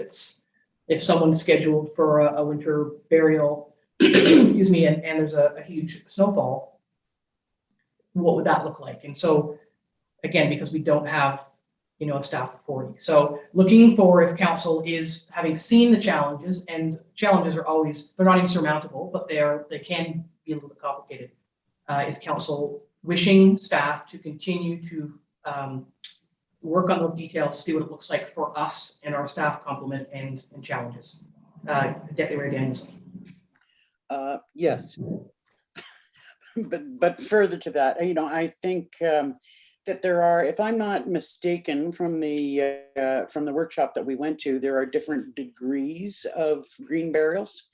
I'm not sure how much conversation Lyle has had an opportunity to have with other operators of cemeteries where they have green burials, and or the cemetery people as an example of contractors that we could use. For me, after that presentation, it seemed like, assuming that we can resolve the issue of where existing plots are and the timing of 72 hours and whether there's a snowfall, that I would like us to look into contracting the service out to the greatest extent we can. Obviously, there needs to be some clarification on the liability concerns and how we might resolve that, but I'd sure like us to continue to work on it. Lyle, go ahead, please. One comment I would have is for winter burials, I would focus on the green burials for winter, doing winter interments in existing plots where we have to work around existing occupied plots. That'd be very difficult, and I would prefer to first look at winter burials for green due to the method of selling plots. It'll be in a systematic approach rather than scattered all over the site. Locating plots isn't a huge issue. It's just more working around existing plots that is a large concern. And then the liability point, I just want to make a point that it's one thing to come clear the snow, but it's the day after. If somebody comes to visit the cemetery and has a slip and fall, we will bear a lot of liability. So we have to look at a level of service that we will provide to laneways in cemeteries. Just be treated much like any other facility we have.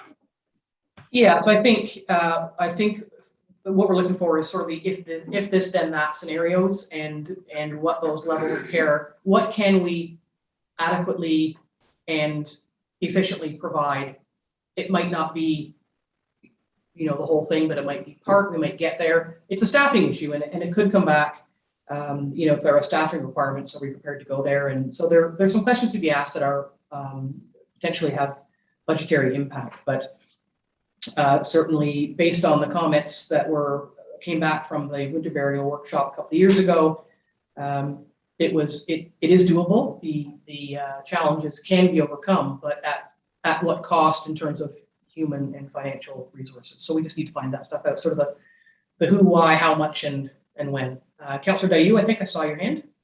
Thank you. Yes, as usual, I'm grateful for the amount of detail that Algonquin Highlands Township staff put into these reports, because as a council member, it is very helpful to see the nitty gritty of what's feasible, what's more difficult, etc. So that's really valuable. But I am glad to hear that there is so far a concurrence that we do want to see if we can push through some of those difficulties and open up at least to green, if not to everything, perhaps later, or with some of the answers in hand that we'll get with this additional exploration. There are precious few opportunities that we can improve or extend a direct service to our constituents, to our taxpayers. This is one of those opportunities. There are more and more people that are choosing Algonquin Highlands as their permanent home rather than their seasonal home. So winter burial is a question that I think we are legitimately seeing now, and we will continue to face in the future. So I'm fully in support of trying our best to overcome what we can with the resources, that we deem reasonable. So I look forward to future thoughts from staff on what some of those solutions might be. Yeah, what it might look like. And I think we need to, just something on following up from something you just said, Councillor Adayu, is yes, more people are moving here and it's an extension of services for our constituents, but if I'm not mistaken, anybody who pays a fee can be buried in our cemetery. So because the green burial location is only going to be at the one location, that might be a consideration, is who are you going to allow? Because in theory, because everything in theory can happen.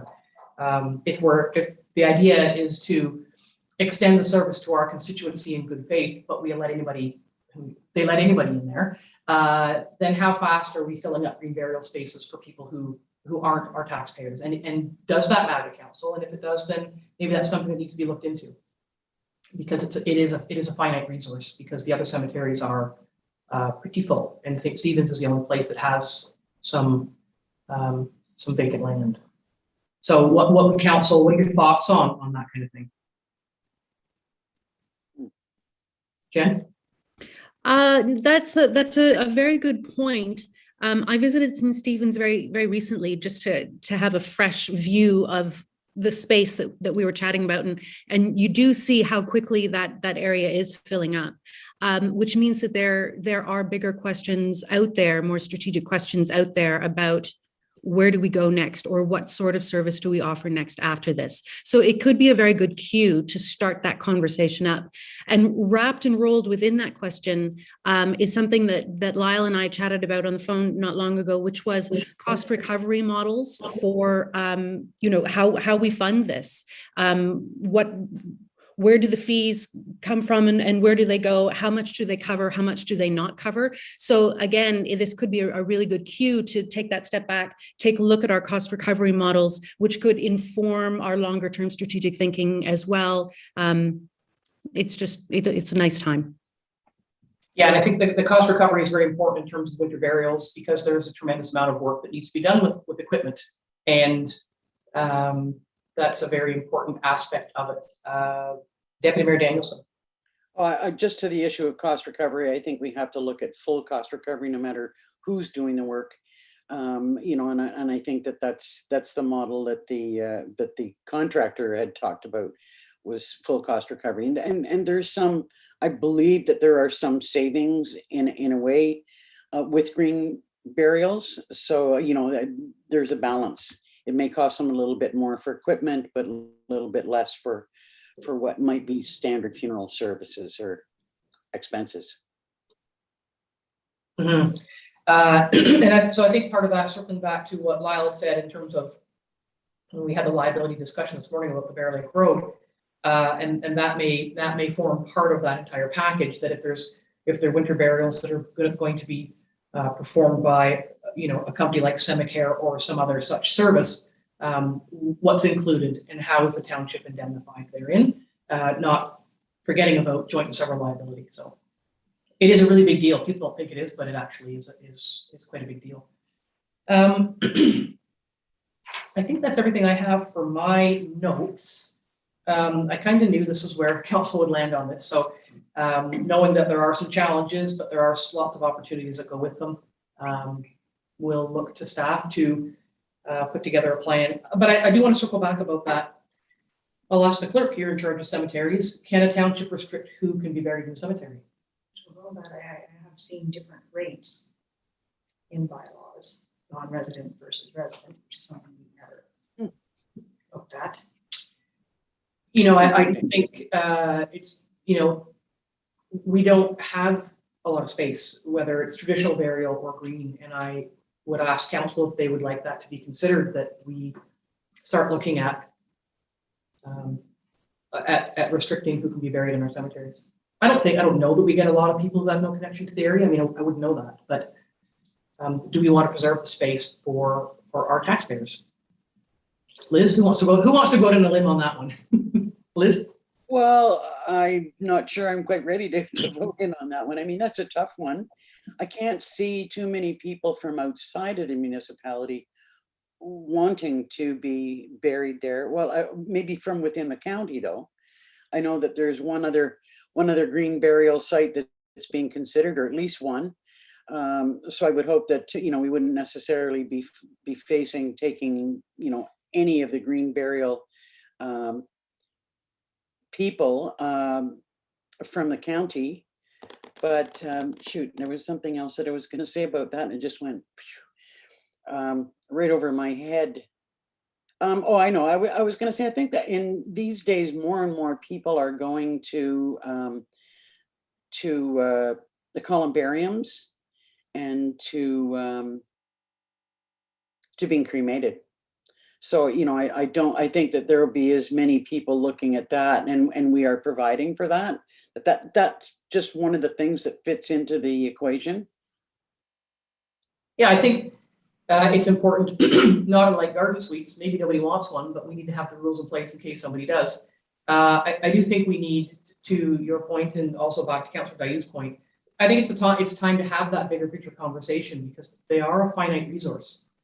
And so what do you want to do about it? And I'm not asking council to say today whether they think there should be restrictions, but we also don't want to ask staff to look into that and do that research if you're not interested in it. I personally am. I think we need to find a way to I don't want to say, guard our cemetery space, but how long will it be before our cemeteries are full?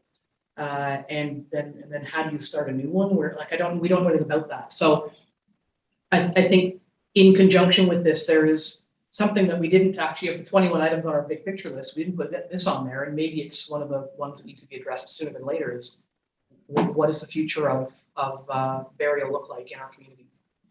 Councillor Dayu? If in an ideal world, I would certainly want the resident versus non-resident conversation to come after the more strategic conversation.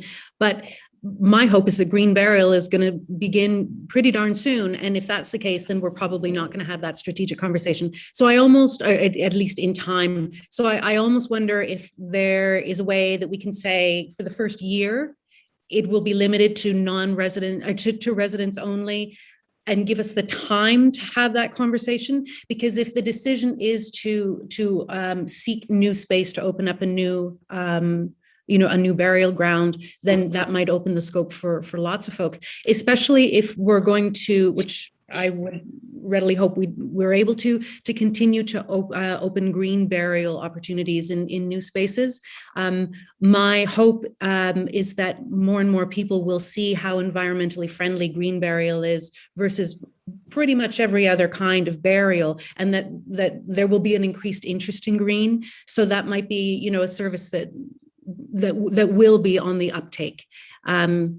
So do you believe there's a way that we could allow ourselves that time to have that longer conversation before putting in a final decision on the resident versus non-resident?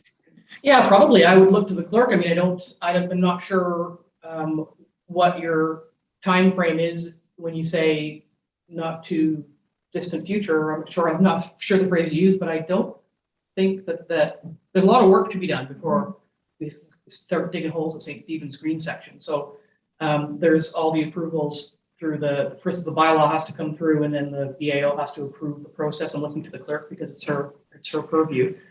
And then, but there won't be anything. There won't be green till next year. I don't be speculating, but by the time we do that, Public Works gets the layout, everything is properly laid out, marked pathways, direction from council. It could be late fall. I don't know. So, because it relies on other agencies like the BAO, and you don't know what their process is. Yeah. So there could be a delay. Yeah, I think so. Then I would ask council what you think about that. Councillor Dayu is wanting to continue to have the conversation. We can't have a conversation without information, and it would require research of staff to find out, do other smaller municipalities with limited cemetery resources, do they have such restrictions? What do they look like? I mean, I'm sure someone somewhere has had this conversation. Councillor Berry? Yeah, it's a great point. I think it's a good starting point for sure. Just curious, was this discussed in the service delivery review?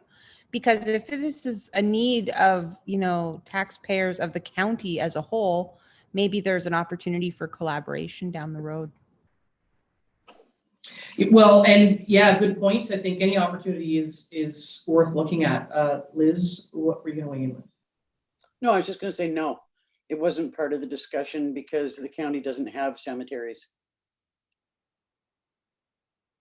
Yeah, and so It can't be.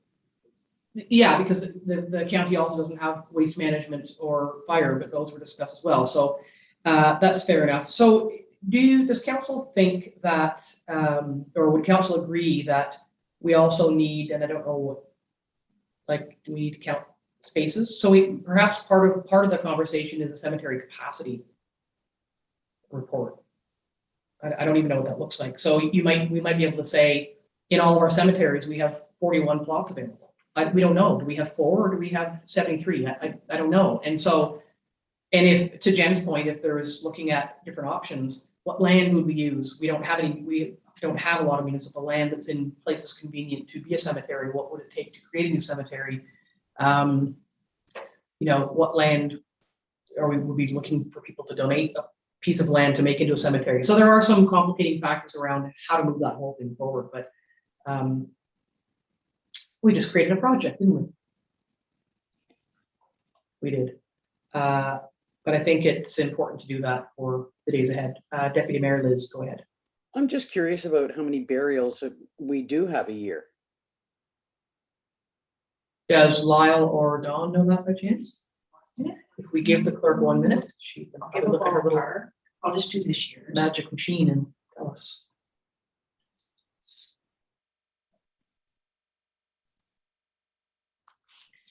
And sorry to drop a bomb on staff about opening up this wider picture. I'm sure there's voices screaming in heads, various places, but we do need a longer term view.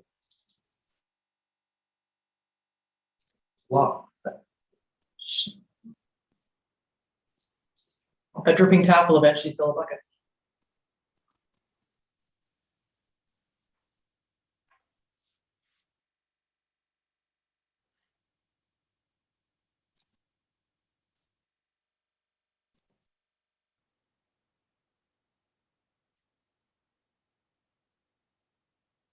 So approximately 16 interments for 2021 so far. And out of, do you want to know cremation or folk? I don't know that. So It's approximately 16. There's another one next week, so 7. Right, and I think that number is only of value when we know that, but what the other side of it is, it's 16 and it leaves how many? So there'll have to be a circle back on all of this with staff. So what I'm hearing from council is that we'd like to see some of the challenges addressed because they can be, and just the issue will be what is the impact on you know, budget, staff, competing priorities and whatnot. So would that accurately reflect what you're looking for? I see 2 hands, Jen and then Lisa. Small point, and it would absolutely come up in the staff report, but if there are 16 burials, then I can extrapolate maybe about 32 requests per year, but or potential requests per year, but half we haven't been able to, or maybe it's not half, but if we're not able to do winter burials, then the 16 doesn't necessarily give us the full picture of demand. It's only what we're able to offer. All of that will come through with the staff report, I'm sure, in good time.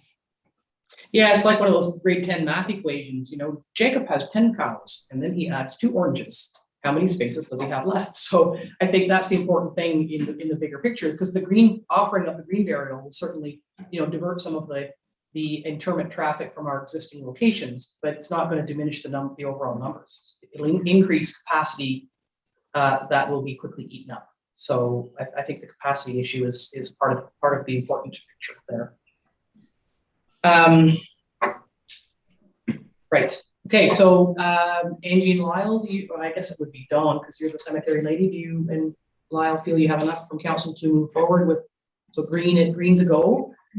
So we've been working on that, and the Green Burial Society, of course, has offered. I think they've previously provided a layout, proposed layout for St. Stephen, so that, you know, see That's probably in the file somewhere.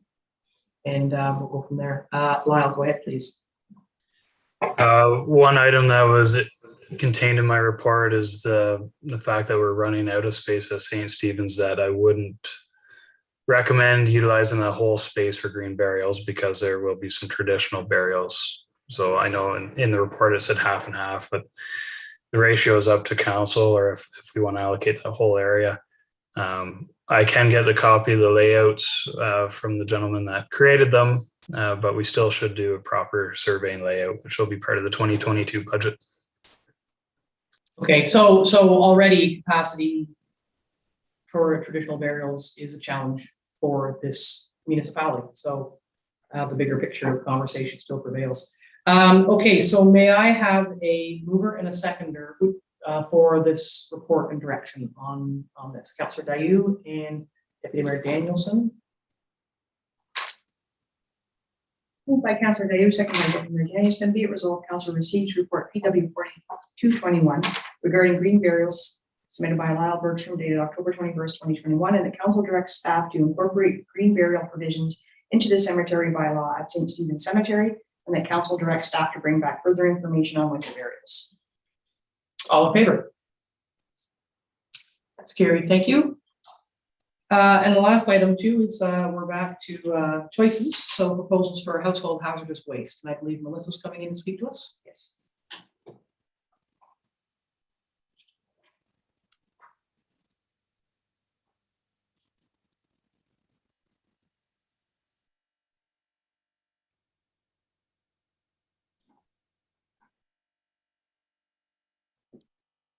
Good afternoon, Mayor and Council.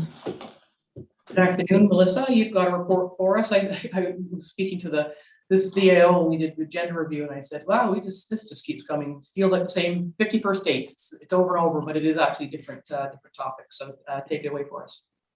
We're on about chapter 4C of a good encyclopedia of changes that are in the works these days. So bear with me that some of this conversation does get a little repetitive. So we have already, as far as the hazardous waste, we've already talked about automotive materials. We've talked about some of the designated materials under our new regulation. Now we're more focused sort of on the bigger picture and some of the non-designated materials, and then how we want to offer services to residents. So on the table in this agenda are a couple of options.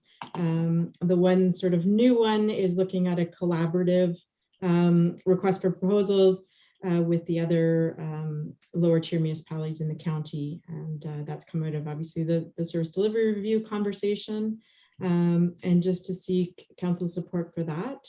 And I do have to say there is definitely an option 4 that's not in my report. I hope that's sort of inherent in our conversation, is that if there's other options that council would like to consider, you know, there certainly are other approaches that could be taken as well. So if none of these sort of mesh with what you're thinking are, if there's ideas about how events are held or what sort of services we offer to residents, feel free to put those on the table. Thank you for that. There still is substantial uptake though on hazardous waste days, is there not? Like they're busy days. Comparatively, they are not busy. If you compare the number of vehicles or residents that we serve compared to Minden Hills or Dysart, you know, they might have 800 vehicles at an event. We might have 100. So some of our events have as few as 25 vehicles. Really? Disappointing. All right, well, there's the report is there and the recommendation is there as well. Looking to council for thoughts on how you'd like to proceed. Deputy Mayor Liz. I would like to see us try and work out a collaboration with the other municipalities if that's possible, as long as it doesn't create a lot of extra work for our staff or additional costs. I think it just opens up more opportunities for the public to deal with their hazardous waste, and I guess I would look to see if it would not create too much more work. Can either Lyle or Melissa speak to that? Melissa? So certainly because we're a bit new to developing collaborative agreements and that sort of thing, there definitely are some growing pains involved and some additional work on that side of it. I think service delivery review, really the benefits of collaboration are outweighed, I guess, by the time that might go into developing those sorts of things. And the one big one here is that we can offer some cross-border services. So we can extend, so if people can't attend an event in their local area, they could attend with another community. Councillor Dayu, and then back to Deputy Mayor Danielson. I'd like to think, and maybe you can confirm this or deny it, but I'd like to think that there would be an economy of scale on things such as communications initiatives. So it's cheaper for the county or for 4 municipalities collectively to come up with some really cool, engaging graphics to draw people's attention and let them know that this is going to happen, rather than that happening 4 different times where the budgets might be lower and the graphics might be a little bit less cool. So, I'm really keen to find those economies of scale to really ramp up participation. I know up in Oxtongue Lake, our participation hasn't been as high as elsewhere. And who knows, maybe we'll find a linchpin if we're working all together to drawing that participation in. Thank you, Deputy Mayor Danielson. I just wanted to ask staff if there has been any willingness shown by the other municipalities to partner. Melissa? Thank you, Mayor. So yes, this conversation, this idea has come out of the sort of the waste management group of the service delivery review. So unfortunately, Highlands East didn't have somebody at the table at the conversation, but they have expressed interest, maybe not right away, but moving forward. Dysart and Minden Hills are keen, and I'm not sure Dysart Council has already given the go-ahead to pursuing collaborative opportunity. I apologize, I'm not sure if Minden Hills has had that discussion yet. Well, that's good. That shows the willingness, and of course, it's always the telling tale is how it comes to fruition, and if it does. And I think, to Liz's point, it's important to find out what the impact is, not dissimilarly to the previous conversation, as we do need to make sure that the service that we're going to be offering or being involved in, that we fully understand the impacts on dollars and humans. Councillor Barry. Yeah, I support option 2. I think it's really great to think that potentially you could drop off your hazardous waste at multiple places on different dates, because I think often any way to keep hazardous waste out of the landfill and other places is of benefit to the county as a whole. And I think that, if there isn't an uptick, it might just because of the timing or the date. Maybe people don't come to the one in Stanhope because every Thanksgiving they're not home. But if they were given an opportunity, I think it just speaks volumes for an environmental incentive. Mm-hmm. Okay, well, I think you've heard what council had to say. So option 2 is being supported, and we'll just need to see what you come back with in terms of how that fleshes out in terms of impact and how it could affect staffing levels and budgets. So yeah, if you could do that, that would be great. Does council have any more questions or comments on this particular report and initiative? May I have a mover and a seconder to receive the report? Councillor Dayu and Councillor Barry. Moved by Councillor Dayu, second by Councillor Barry. Be it resolved that council receives report PW 4321 regarding requests for proposals for household hazardous waste collection events submitted by Melissa Marie, dated October 21st, 2021, and the council directs staff to proceed with option 2 identified in the said report. All in favor? That is carried. Thank you. Thank you, Lyle, and thank you, Melissa. Thank you, Mayor. Thank you. Fire services business is next, so we'll just wait for the faces to swap out on the screen.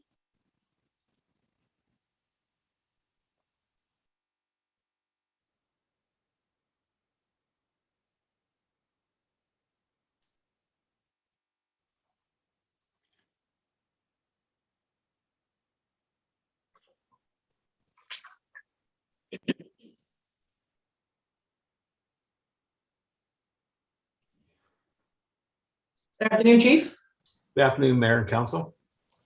We have your monthly report, and gosh, this must be the results of the recruitment program, which is fairly impressive. So talk to us about your report and that in particular. Definitely, and that is the main highlight of the report is the recruitment and the appointment of officers. We did have 3 retirements in the last month. One was Ralph Johnson after 32 years of service for the township. Dylan Nyman and Kevin Allen, they both retired because they moved out of the township and are taking ventures elsewhere.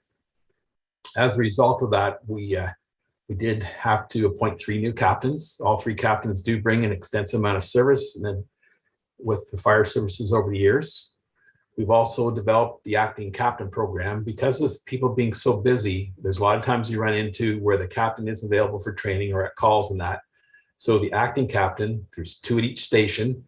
They will fill in when the captain's away, gives them a chance to mentor under the captain and the officer that's there. And it's like a developmental opportunity. So the process was great. Going through the interviews, when you heard the enthusiasm out of these firefighters and what they had in the interview, it was unbelievable. I was really, really impressed with it. The other thing was the recruitment. Through the recruitment, we're proposing 11 new firefighters, 8 at Stanhope, 2 at Dorset, and 1 at Oxton Lake. In saying that, we're going to continue to push and try to get more recruitment for Oxton Lake and Dorset, but the demographics just aren't there right now. But we'll continue to be proactive that way and try to get more firefighters involved. So other than that, any questions? Any questions of the chief on all this good news? Councillor Barry. Not a question, just an observation. Just where it says in your report, it's captured in the recommendation, but it's just missing in the report for acting captain for Station 70. There's the action, but not the name. Okay. But then that's an oversight on my part. That should have Mike Maloney's name in that spot. Okay. Is captured in the recommendation. Okay. Perfect. It does match up. So that's terrific. So thank you for that. It's great to see some of those positions being filled, and we look forward to everybody getting acquainted with their fellow firefighters and getting out on the road and keeping people safe. Can I mention one additional Absolutely. thing? Yes. We had our pop-up clinic here on Tuesday, and we That's right. were very, very successful. There were 16 vaccinations administered at the clinic, and the nurses thought that was great. And saying that, we're having one in Oxton Lake this afternoon from 3 till 6, if anyone's interested. Did you say there were 16 vaccinations? 16, yes, correct. And they thought that was good? Yes, they did. Other areas were averaging about 10 at a pop-up clinic. I am surprised by that. I'm surprised by that. I would have thought, in my head, I would have assumed that there would have been, 80 people come through. So, but if they think 16 is good, then I guess that's good. Yeah, and it might indicate that there's already been a lot of compliance up here. Yes, yeah, that could be the case as well. Okay, well, thank you for sharing that outcome. Anything further from council on the chief's report? And if not, may I have a mover and a seconder to receive it? Councillor Dayu and Deputy Mayor Daniels. Moved by Councillor Dayu, second by Deputy Mayor Daniels, be resolved that council receives report FB 1721 regarding monthly activities submitted by Michael French, dated October 21st, 2021, and the council accepts with regret the retirement of Ralph Johnson, Dylan Nyman, and Kevin Raylan, and the council hereby appoints Kevin Alcock and Ken Cox as captains for Station 80, and that council hereby appoints Mark Pankhurst as captain for Station 60, and that council hereby appoints Brandon Thomas and Nick Pratt as acting captains for Station 80, and that council hereby appoints Mike Wodek and Brant Wodek as acting captains for Station 60, and that council hereby appoints Jack Dayu and Mike Maloney as acting captains for Station 70, and that council appoints Scott Bogart and Marcus Soares to Station 60, and that council appoints Ann Wega to Station 70, and that council appoints Brent Hicks, Hollis Milroy, Phil Dulong, Andre Cleroux, Justine Alcock, Julian Hano, Blair Kelly, and Wes Pop to Station 80. All in favor? That is carried. Thank you. Thank you, Chief. Thank you. Have a great day. You too. Item number 14 is finance business. I don't believe we need to bring in the treasurer, but we can if anybody has any questions. First up is just a report on the tax write-offs, which is fairly straightforward. Are there any questions? May I have a mover and a seconder? Deputy Mayor Danielson and Councillor Barry. By Deputy Mayor Danielson, second by Councillor Barry, be it resolved, Council acknowledge receipt of report TT 17/2021 regarding tax write-off submitted by Karen Mintz and dated October 21, 2021, and that Council hereby approves the noted tax write-offs under section 357 and or 358 of the Municipal Act for taxes in the amount of $1,019.93. All in favor? Carried, thank you. And the account summary is there. May I move in a seconder to receive the names? Deputy Mayor Danielson and Councillor Dayu. Moved by Deputy Mayor Danielson, second by Councillor Dayu. Be it resolved that Council has reviewed the expenditures incurred as set out in the October 21, 2021 account summary in the total amount of $2,355,792.85 and hereby approves payment as same. All in favor? It's carried, thank you. Under administration, there's external boards are next. I'm not sure if there is anything to update. I have nothing for safety well-being plan. I think the others above haven't met yet or aren't meeting at all yet.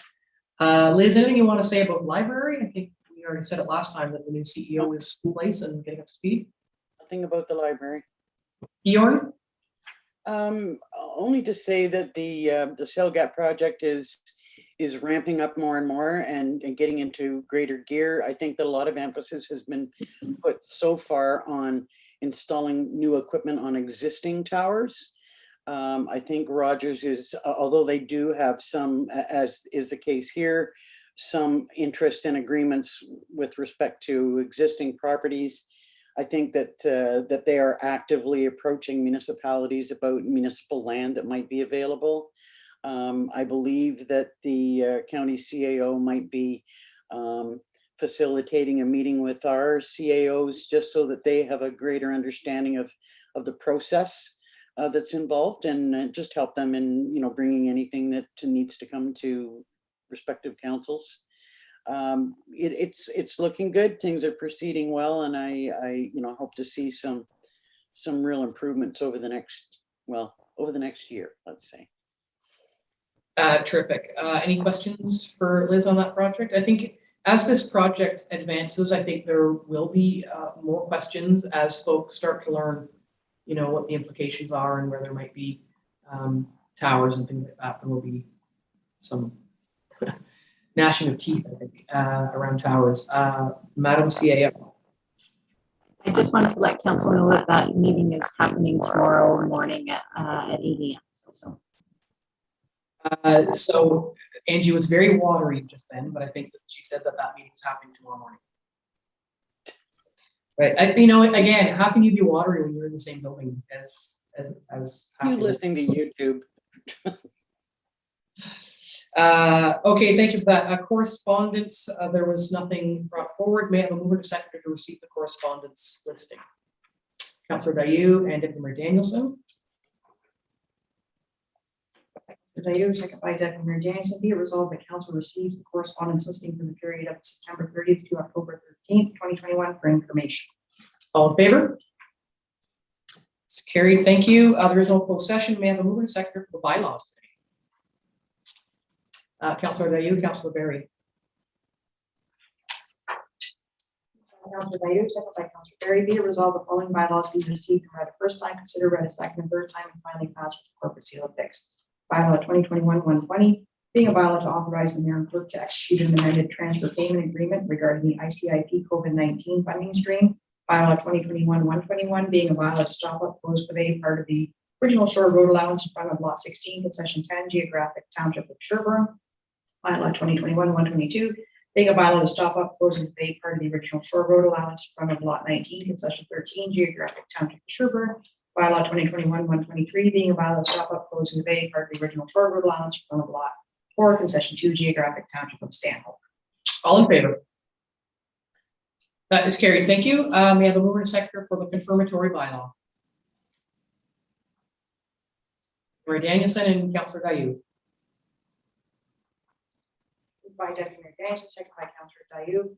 Be it resolved that bylaw 2021-124 being a bylaw to confirm the proceedings of council held during its October 21st, 2021 regular meeting be received and read a first time, considered read a second and third time, and finally passed with the corporate seal affixed. All in favor? It's carried. Thank you. And finally, a mover and seconder for the adjournment. Councillors Barry and Dayu. Moved by Councillor Berry, second by Councillor Dayu. Be it resolved that the October 21st, 2021 regular meeting is hereby adjourned at 1:27. All in favor? Carried. Thank you very much, everybody. A couple of really good conversations today and much good conversation ahead. So thanks, everybody, and thanks to staff. Angie, if you could convey our thanks on some of the bigger topics. We appreciate everybody's time, especially Sean for coming in on his holiday. So we are adjourned. Thanks, everybody.